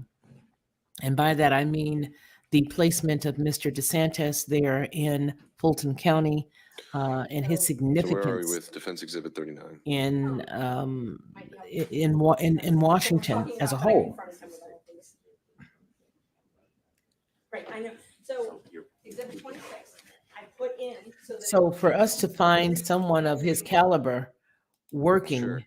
in that capacity there in Fulton County is really abnormal when you consider he outshines almost everybody there in Fulton County. And by he, I mean Mr.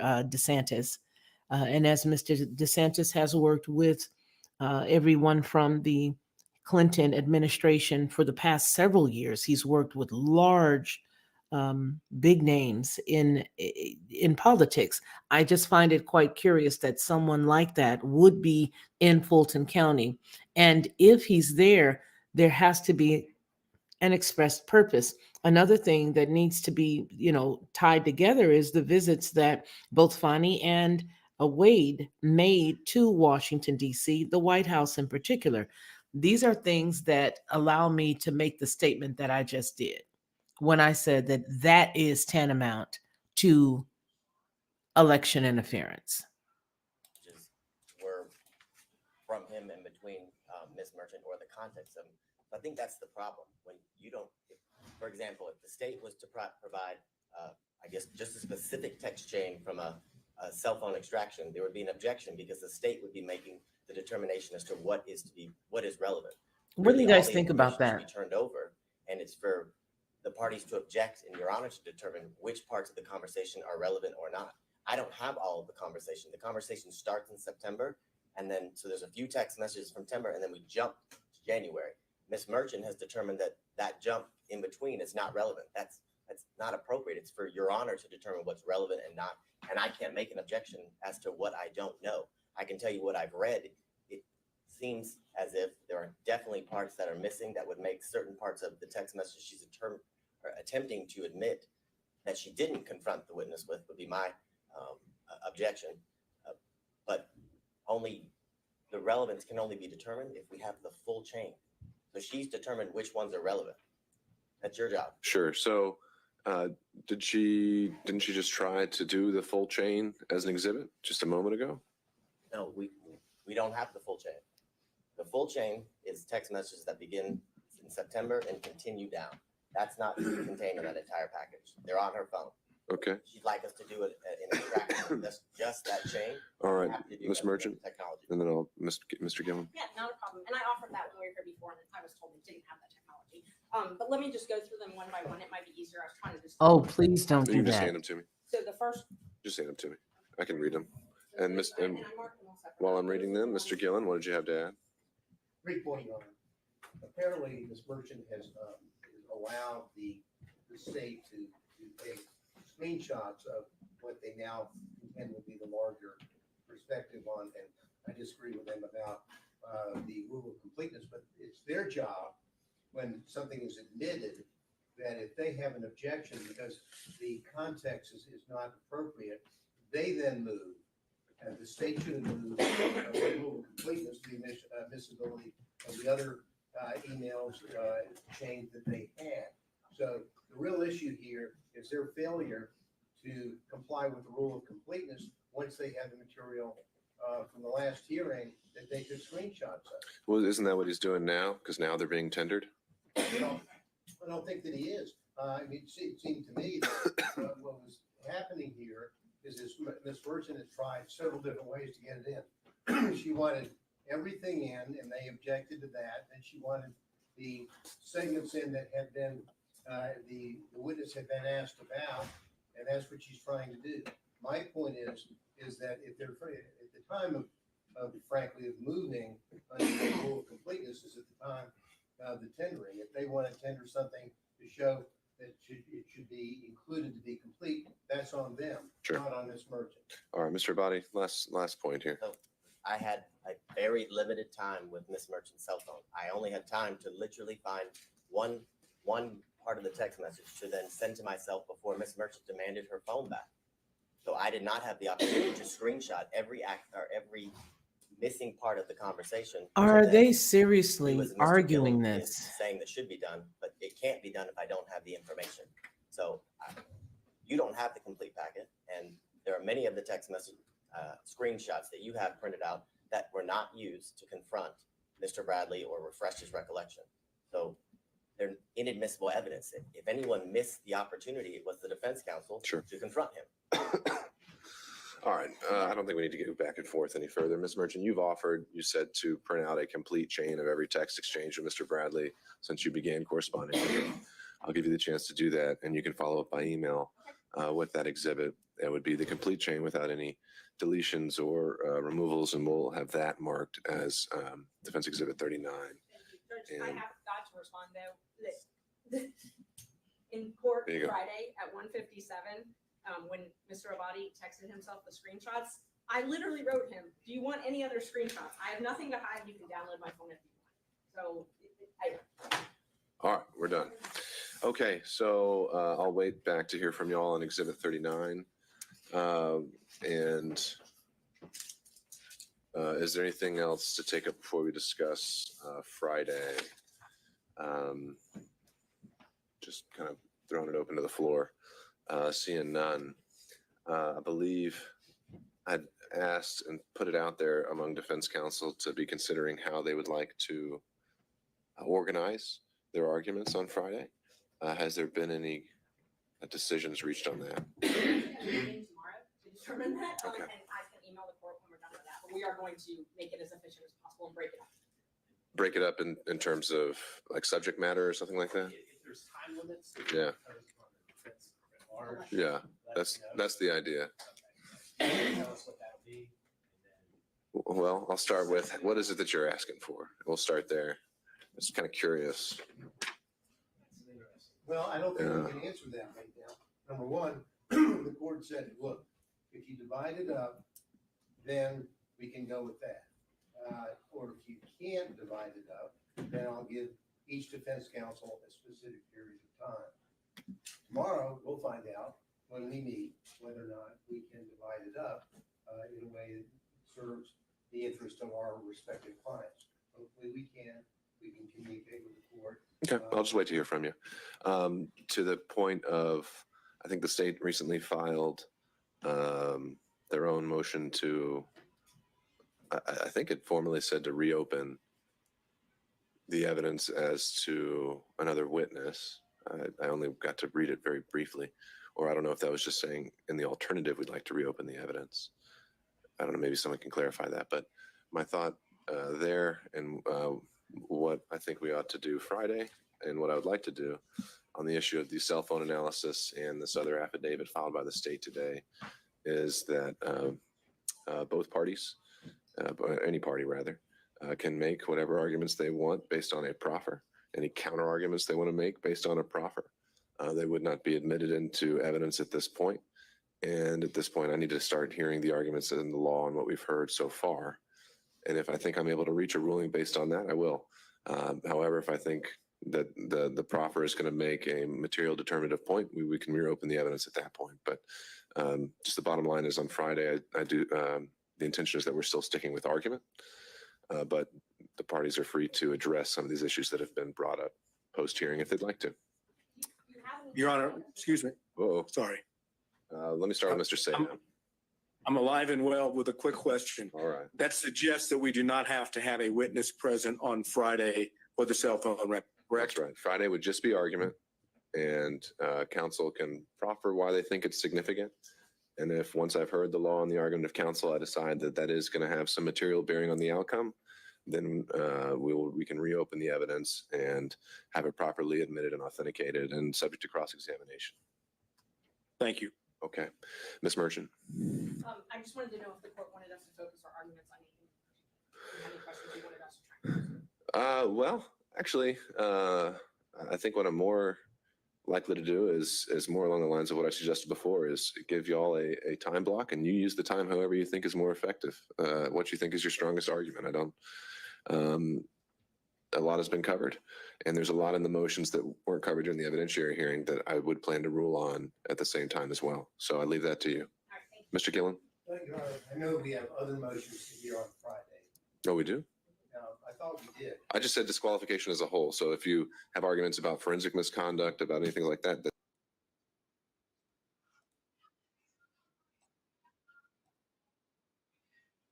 case between Joycelyn Wade and Nathan Wade stand as of today? Where does the divorce case between Joycelyn Wade and Nathan Wade stand as of today? As of today, we have a settlement, a consent order incorporating a settlement as to temporary alimony and temporary attorney's fees. To somebody who's not an attorney, what does that mean? So it's, in any case, it's not unusual for us to set up temporary financial arrangements in a case. What's unusual about this situation is that it's been over 2 years and we're just now establishing a temporary. This is the full interview of the attorney for special prosecutor's estranged wife. The last comment that I put on the screen raised a very good question that somebody wanted to hear what she said or how she felt. This is her attorney, and she is a beast. Financial arrangement, temporary support for my client who is not the earning spouse. So, and that's because of how this case has gone. But it's a normal part of the process. What's unusual is that it's taken this long. You're a divorce attorney. How long have you worked in family law, in divorce law? I've been in family law since 2003. Have you ever handled a case quite like this one? No. No, well, as far as the facts go of the case, there's not a lot unusual about it. The circumstances surrounding the case, that's what makes it unusual. Elaborate on that a little bit for me. Well, when we started this case, when Joyce Wade hired me, we had no idea about any of the circumstances surrounding the case. We certainly had no idea that Nathan Wade had accepted a position as a special prosecutor. So from my perspective, I was approaching it like any other divorce case. I had a wife who'd been married for almost 25 years to a husband, a apparently successful attorney. So we were going to undergo discovery and all the things we normally do. And then as we started to peel back the onion and questions weren't answered and things didn't make sense, that's when it turned into something else. You mentioned that when you came onto the case, it was your understanding that you didn't know that Mr. Wade was working as a special prosecutor. Correct. There have been people who've caught that. You mentioned it in some filings seeking additional discovery materials over the more than 2 years now that this case has been proceeding. And there have been folks who've wondered how that could be. So I just want to put it to you, why didn't you know that Mr. Wade was a special prosecutor until at least somewhat fairly far along in the process? Well, I can tell you that to the extent that it was public knowledge, it wasn't in any public circle that I was a part of or that Joyce was a part of.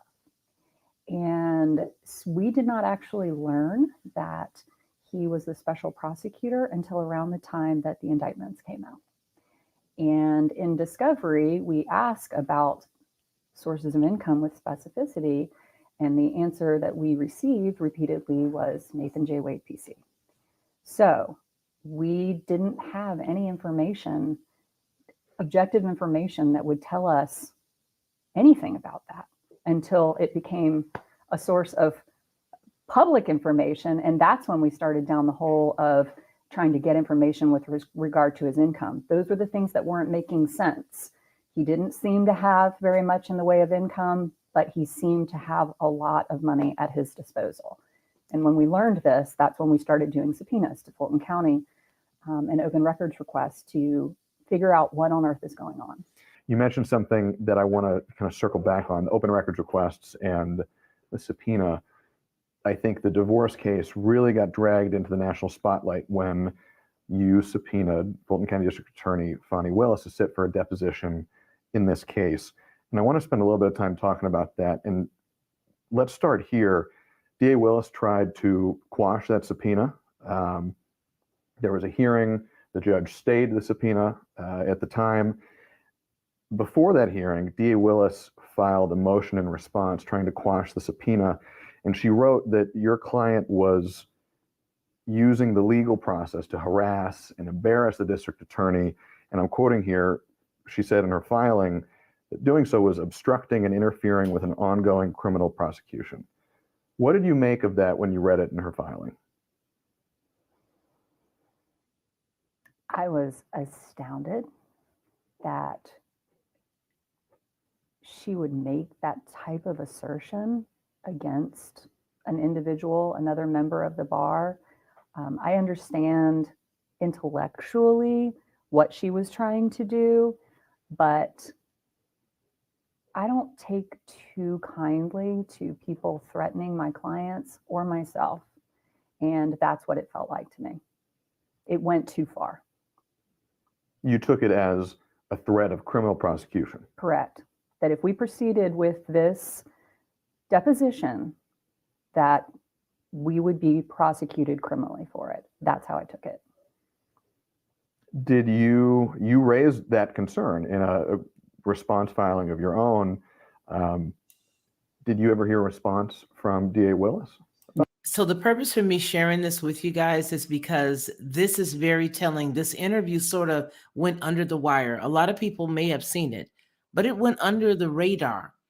This is Nathan Wade's estranged wife's attorney speaking of the timelines, which if they had just focused on this, and I would have hoped brought the wife in to even, identify when she found out, when Fani and her husband started seeing each other, that would have opened up a whole can of worms.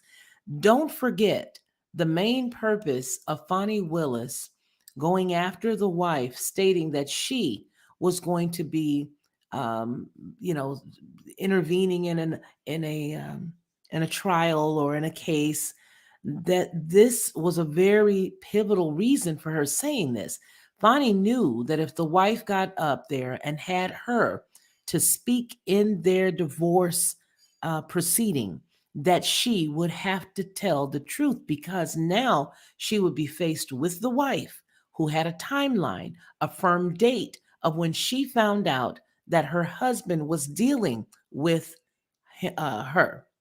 Now, why do I say this is important? Because it gives some credence to the questioning that was done earlier today as it related to, was it at municipal court that they started dating, or was it when he was in, a different court? When was it? Because that speaks to the actual wife's testimony, what she would be able to say. And so what he did, and by he, I mean Wade, he ran in and he settled the portion of support, because as long as he and his wife were going through this divorce, unbeknownst to any of us, he had not been giving her any support. As a matter of fact, there were reports that showed his bank account had been in the negative, and the wife did state that he started then going into her bank account. And because he did that, her accounts were overdrawn. Please do not forget that prior to him becoming this special prosecutor, there have been news articles showing that he had as little as $2,000 in his account. So listening to her, this attorney, is very key, and it answers almost every question you may have asked. About that. Let's talk about the subpoena specifically. You wrote in a motion, and this is where we have to peel back a little bit from the legalese as best we can, although, we'll hash it all out. But we want to be sort of as clear about all of this as we can, because there's a lot of motions and counter motions. And, Oh, yes. And that's the nature of these things. But you wrote in one of your motions. Let me also state that I don't think that the Biden administration was aware of all of the underpinnings in these people's personal lives. Now, whether you know it or not, in just great fashion, the boyfriend that the father referenced 2 weeks ago, his name was, I think it was Deuce. He's now come forward on a social media campaign. So there's a lot of things that I don't think they looked at when they chose these two individuals to do their bidding. And that's the way that I see it personally. In support of the subpoena to get DA Willis to sit for that deposition, you wrote that you wanted to depose her to gather information about the nature of the relationship between DA Fani Willis and Nathan Wade. And in that filing, you wrote that it was your belief that the two of them were engaged in a romantic relationship. Correct. What kind of proof do you have to support the notion that Mr. Wade and DA Willis were engaged in a romantic relationship? So let me say one thing about the subpoena. When we first issued the subpoena, we didn't list the reason for the deposition, and we did that on purpose. It was only after her filing that when she demanded to know why we were going to ask her questions, that we reissued the subpoena with that information on it. I just think that I just want that out there. But we received documents. Like I said, I did the, sorry, I'm jumping around. I did the open records request. This was late fall. And once I received those documents, I issued a formal subpoena for evidentiary reasons. And I received those in November. It was shortly, as soon as I received those, we filed a motion for a temporary hearing because I had information about money. I did not have information about a relationship at that point. And it wasn't until we received a handful of documents from Nathan Wade on the Friday before Christmas, December 22nd, that I had information that indicated with a reasonable degree of certainty that there was definitely more than a boss-employee relationship between the two of them. When you say information, help me understand what that is. Because the natural question of anybody who watches this is going to be, okay, but what was it? So you say you obtained information. What information did you obtain? What proof did that show to you that there was a relationship between DA Willis and Mr. Wade? I received documents that indicated, as you've seen, that they have traveled together, ostensibly not for business purposes. I can't think of a business reason for them to have gone to Aruba or to Napa Valley. And we've issued subpoenas as a result of those documents that we received from Mr. Wade that have gone further. When you say gone further, the latest that I've seen in the public record so far are the exhibits attached to your response to the emergency motion seeking to quash the subpoena by DA Willis. There were purported credit card statements in there that showed some flights booked for both Mr. Wade and DA Willis. You say that you've obtained new information that goes further. Can you elaborate on that?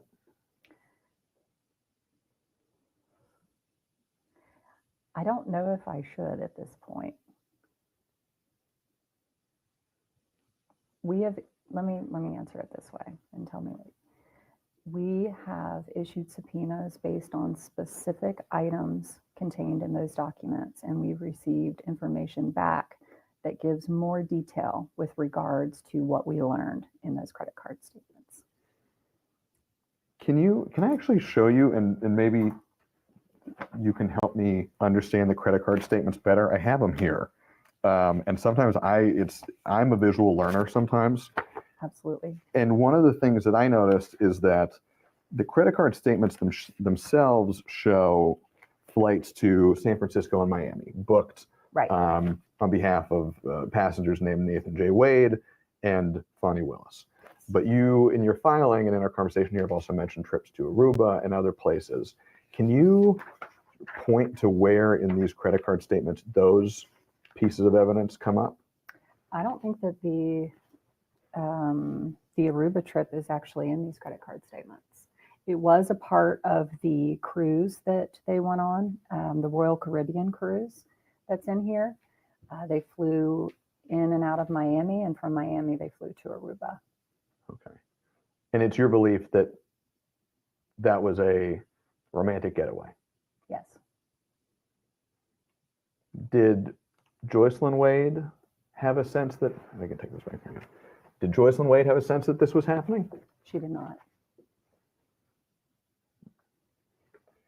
One of the things that some folks have asked about, and I want to make sure you have a chance to. Before he goes into that, I think it's important to note this. His question was, did Joycelyn Wade know anything about this? No, she did not, was the answer. So that means that she didn't know they were taking any trips together. But let's just say that in order for her, prior to knowing about the trips, to even have this woman added in the mix, she knew about the relationship. I'm wondering if the other witness that they are speaking of that's supposed to be coming in on Friday is the wife. Because for the judge, that would answer a lot of questions for him. That would actually take a load off of his shoulders.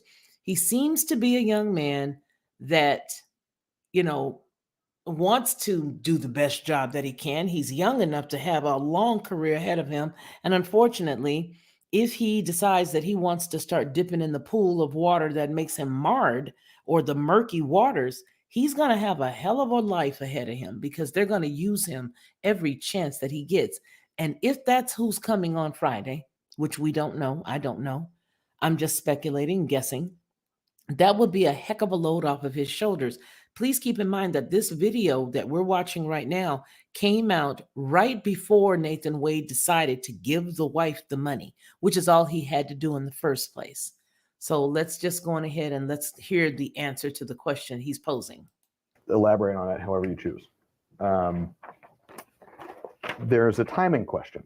So the subpoena to DA Willis to testify in the ongoing divorce case came on January 8th of this year. Hey, Wanda. On the same day, a defendant in the ongoing criminal case in Fulton County filed a motion to disqualify DA Willis, also alleging that DA Willis was engaged in a romantic relationship with Nathan Wade.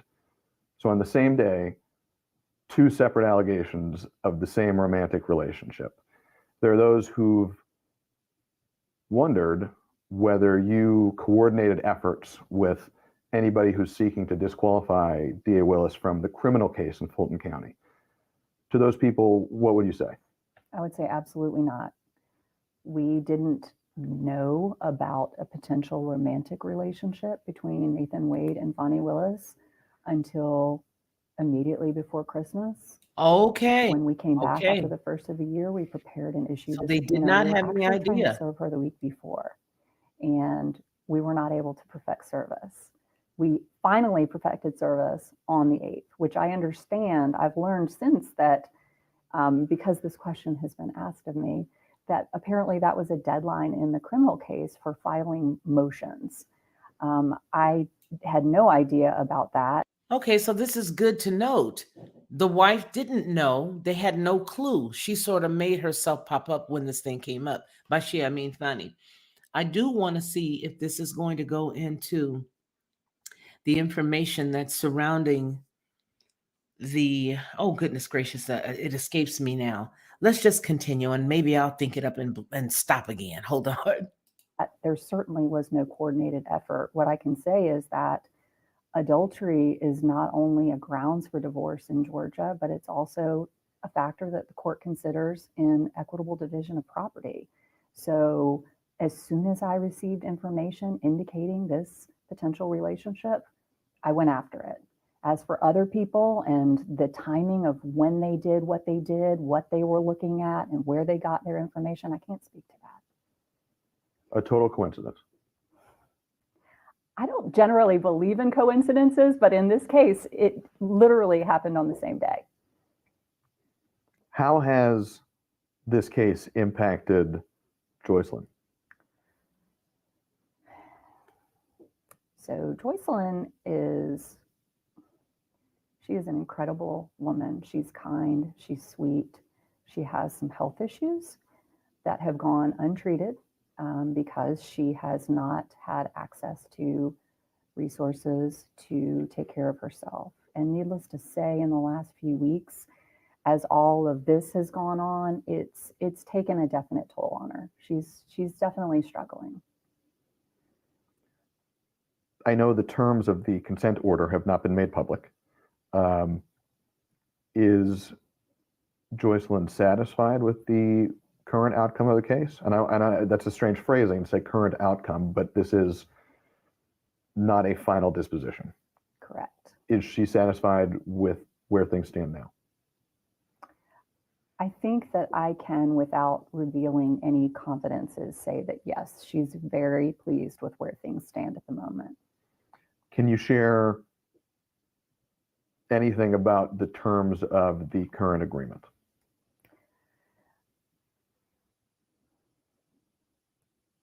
beyond the fact that we established temporary support and that Mr. Wade is paying attorney's fees and litigation expenses, I can't. Do you have a sense of when a final disposition will be reached in this case? It's been a 2-year-long process now. Nathan Wade has a list of documents that he has to get to us. And after we receive those documents, we are going to try to mediate the case within 45 days.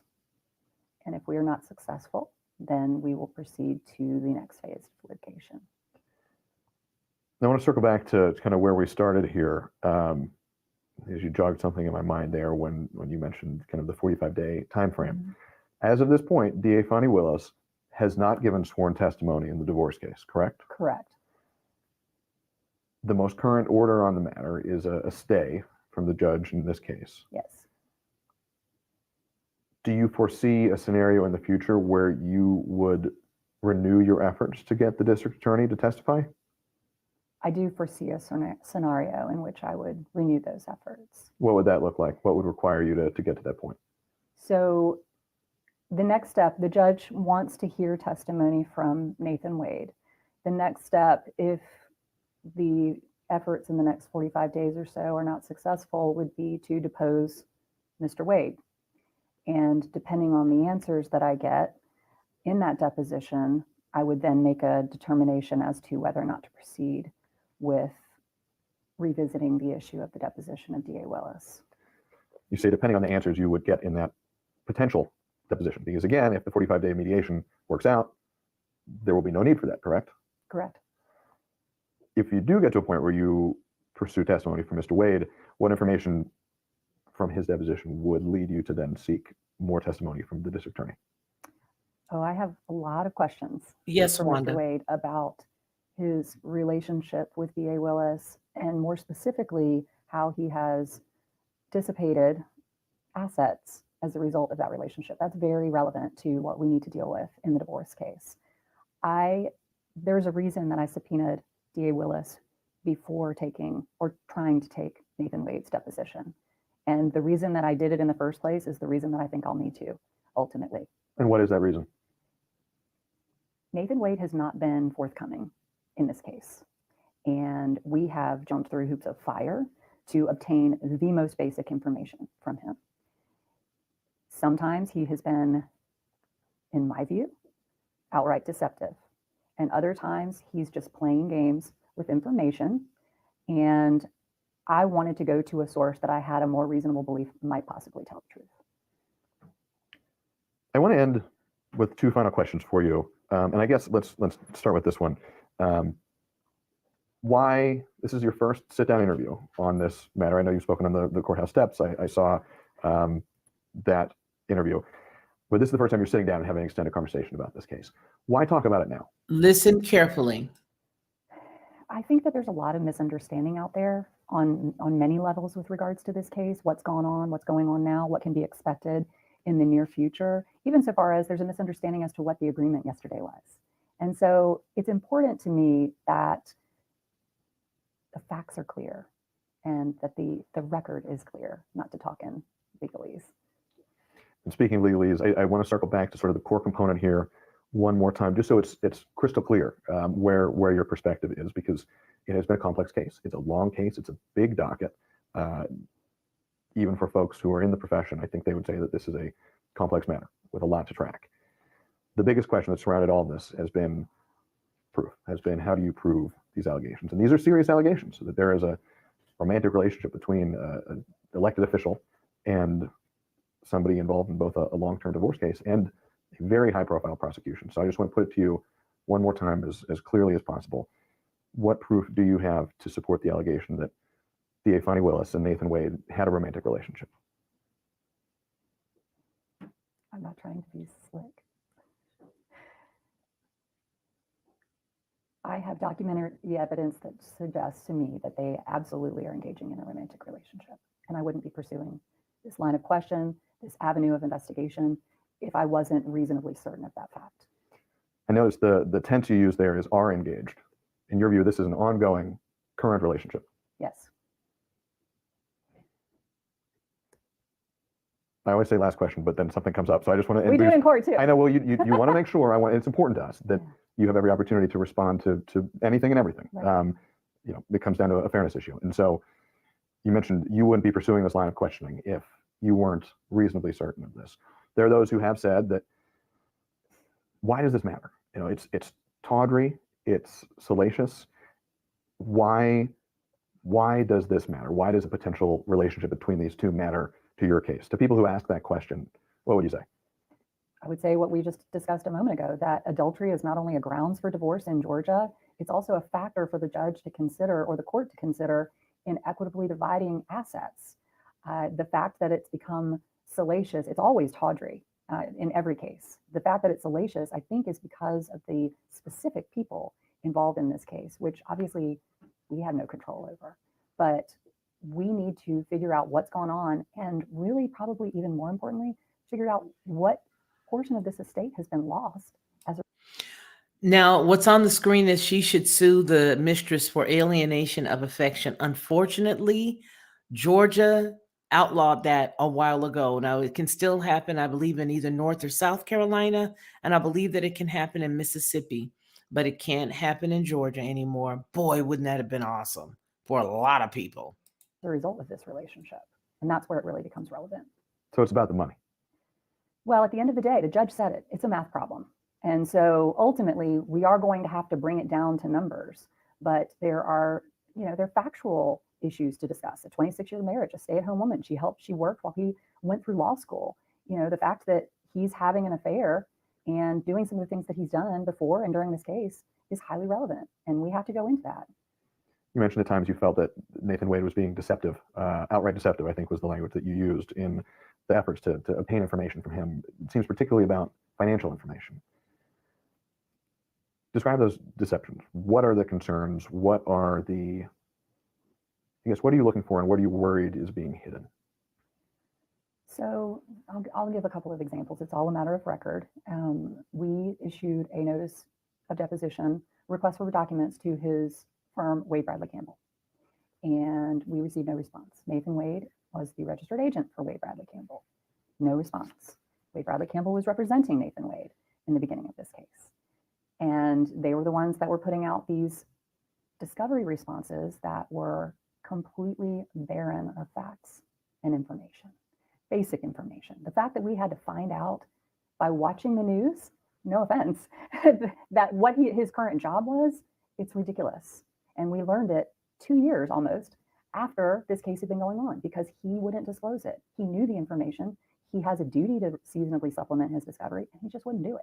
He kept producing the same handful of documents that he knew didn't tell us what we needed to know.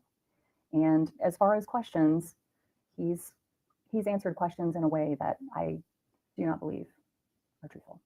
Mr. Wade's been paid, according to public record, hundreds of thousands of dollars for his role as a special prosecutor in the ongoing criminal case against former President Trump and other co-defendants related to allegations of 2020 election interference. Mm-hmm. Are those payments at the core of what information you're seeking? And forgive me to be repetitive on this, but I want to make sure we drill down as much as possible into the core details here. And I don't want to put words in your mouth either, so I want to frame this carefully. But are those payment records what you're seeking most of all? That's a piece of it that we've been seeking. Payment records, tracking the money. They say always follow the money, and that's what we've been trying to do. Follow where it's been going and what accounts it's been going into and where it's ended up. And that has taken a fairly Herculean effort because there's a lot of inconsistency with what's happened with the money. You feel that there's been an effort to hide how much he's been paid? In this day and age, it's very difficult for people to hide money, given the technology that we have. But I do know that he has been putting money in places that it would seem to me that he is trying to shield it from discussion in our divorce. Is there anything I missed that you think is important for people to understand about this case and about your role in it? Honestly, I know that there are all these questions about coordinating and that sort of thing. I'm here to do a job for Joyce and to protect her. If there's anybody that deserves it, it's her. And we're not connected with the other case. We are seeking similar information about the same people.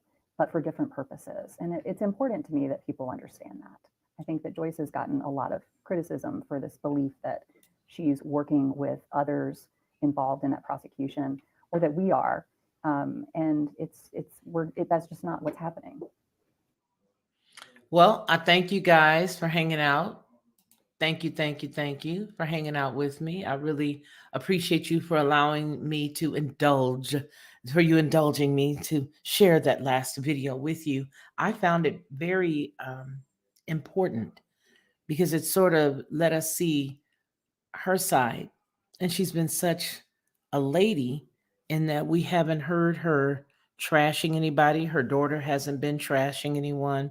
The only thing that I think his wife has been trying to do is get herself healthy and to get everything taken care of. Now, there was a statement that her attorney mentioned when she said that there were some things that was said about her client that were just flat lies or that didn't have any substance. And that was the rumor that's been going around that everybody and their mama has been using actually to validate everything that Nathan Wade has done. And that is that there was a relationship allegedly that happened in 2015 between his friend and her. That is what he has said. But let me just tell you that in all of my life of counseling and talking to women and talking to people dealing with relationships, based on the fact that I've had real raggedy ones in my life and I've gone through a lot of crap in my life, what I found is there are a lot of people who will project. And when they do that projection, they'll project what they've been doing onto the other person that may have found out that they were cheating, right? So Bob finds out that Betty's been cheating. And then what Betty will do is she'll project what she's been doing onto Bob, if that makes sense. And even if she doesn't have any proof, and if she doesn't have any, if there's no proof, if there is nothing that shows that's really going on, she fabricates it in her mind and uses that as the springboard to stand on to gain faith from those around or to gain sympathy from those around. It's a part of the narcissistic look at me piece in tandem with the liar piece. People who are just constantly a chronic liar, they just lie for nothing. Sometimes those individuals can believe it and believe it and believe it and say it until they just have given it legs and it runs on its own. That's what's possibly gone on here, not knowing them and putting my feelers out to people who live in Atlanta. That's where I used to stay. Haven't gotten any really good concrete answers from the people that would hang out in those circles to bring back to you guys. But trust and believe, I was digging. I wanted to know. And I wanted to know because I do understand that Atlanta is one of those places where it's very possible that spouses cheat on one another. And it's highly possible that the man in this case would have been the one who was cheating first, especially when you look at how much he lies. And if he's innocent, he just lies for nothing. He lies for nothing. He doesn't need any help to lie. He doesn't need a reason. It could just be, well, I'm breathing. Let's just lie, which then takes him into the pathology, a pathological liar, which is totally a medical determination. But in my opinion, there's certainly some issues here that need to be unfolded. And I do hope that, barring all of the stuff that I think with my conspiratorial mind, because I believe, based on some of the stories that I brought you all just recently, and as I have from the beginning, that they're throwing everything at Trump right now to prevent him from even being considered a candidate because they know, and this is what the public eye is, right? Because I'm not voting for anybody. I'm just telling you what I see. And I believe that the powers that be that want to continue with the right and left paradigm, those that are in control of that, I believe that what they wanted was for this to be a complete shakedown of Trump. I believe that they wanted to put as much trash on the wall and throw as much paint on the wall that they could to disqualify him in all ways. Some would say, well, if that's the case, then how are they all the same? Hey, you figure that out on your own time. They are all the same side, same coin, different side. But in as much as there have been the Letitia James, there has been almost, I can't even count all the people that have been after this man recently. There is a reason for them not wanting him to be the candidate. Now, let's just say this. There were things that were going on when he was in office that were a sort of precursor to things to come, or a little glimpse, a glitter of things to come, which is some of the things that we're dealing with right now. Certainly, there are a lot of questions that could be answered one way or another as it relates to the border wall that didn't get complete. We could have a lot of people that can go all the way back from the time that the monies were given up in the first place for the border wall and it wasn't complete. We all have enough common sense to know that there are at least 20 levels above the cat that says the oath on to be the president. So there's a lot of stuff that we could throw into the hat. But the one thing we know for sure is this was a whole orchestrated plan that possibly did not go to the way that they wanted it to. This was a concerted effort to prevent him from running again. And what they know about him that we don't, I don't know. I mean, we've even got, some indication that the people we see aren't the people that we see. We've got that out here, floating around everywhere from TikTok all the way to, to Instagram, to Facebook. I mean, you've got all of these stories showing, Biden with this weird neck and these furrows in the forehead where they're showing it doesn't look like it's, that person or whatever. So we've got a lot of stuff that's going on right now. What I will say is to drill this down. This case is multi-pronged, and it is really exposing the greed and the level that people will go to get notoriety, to get position, and to get promises of future positions, because that's the only thing that I could see coming out of this for Fani or for Nathan Wade. The fact that DeSantis is in that office in Fulton County, little old Fulton, compared to everything else that he's done, that seals it for me. That's all I need to prove that the Biden administration had something to do with this, because there's no reason for anybody with that much weight in the game. And if you don't know who I'm referring to, go back to one of the other videos that we did just, I think, yesterday. There's no reason for DeSantis to be in that office. None. This guy is miles above all of that. Having worked with the Bush administration, having worked with Obama, having worked with the Clintons, having worked with major senators, there's no reason for somebody of that caliber to be inside of Fulton County working, helping out with public relations and media. If he was not sent. So those are the things that I'm going to hold on to. I'm going to hold on to the fact that they're using a lot of Black people who are allowing themselves to be used for money, for fame. I'm going to hold on to the fact that, but for this guy being in that office, I wouldn't even have connected the dots and made it solidified that this was the Biden administration's doing. And I'm also going to venture to say that I don't think that their administration even knew that there was this underbelly of filth going on with Wade and with Fani. I just don't. So with that, I'm going to thank each and every one of you for hanging out with me. If you have a question and you want to ask, would you consider sending your questions so that I can read them? I want to start having a questions and answer day. And so if you would send your questions to info@Felicia, Felicia, Lockhart.com, info@FeliciaLockhart.com. I will print those out and we will read them, and I'll answer them to the best of my ability. If you want to ask some questions of Judge Joe, please ask those questions there, and I'll make sure that he gets us an answer as his schedule permits. So I want to tell everybody that I appreciate you guys for hanging out with us for the last 2 hours and 50 minutes. Time does go by really quickly, but that case was making it go really, really slow. All right, I don't know whose adult child that is riding up and down the road on that motor scooter, but nails anyone? Okay.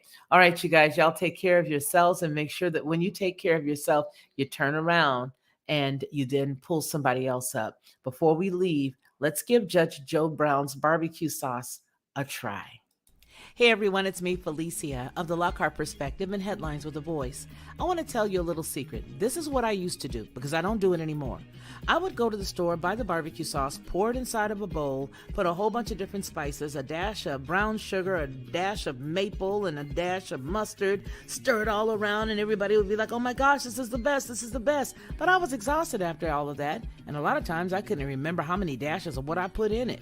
But I don't have to do that anymore, because now I just go to Judge Joe Brown's website and I order his 3-pack of bottled barbecue sauce. It is by far the best, and I do mean the best barbecue sauce I've ever eaten. And when you go to his website and you order his 3-pack, you'll see exactly what I mean. Head on over to jjbbbbq.com and order Judge Joe Brown's barbecue sauce. You'll be glad you did, and you're going to tell me about it. I know you will.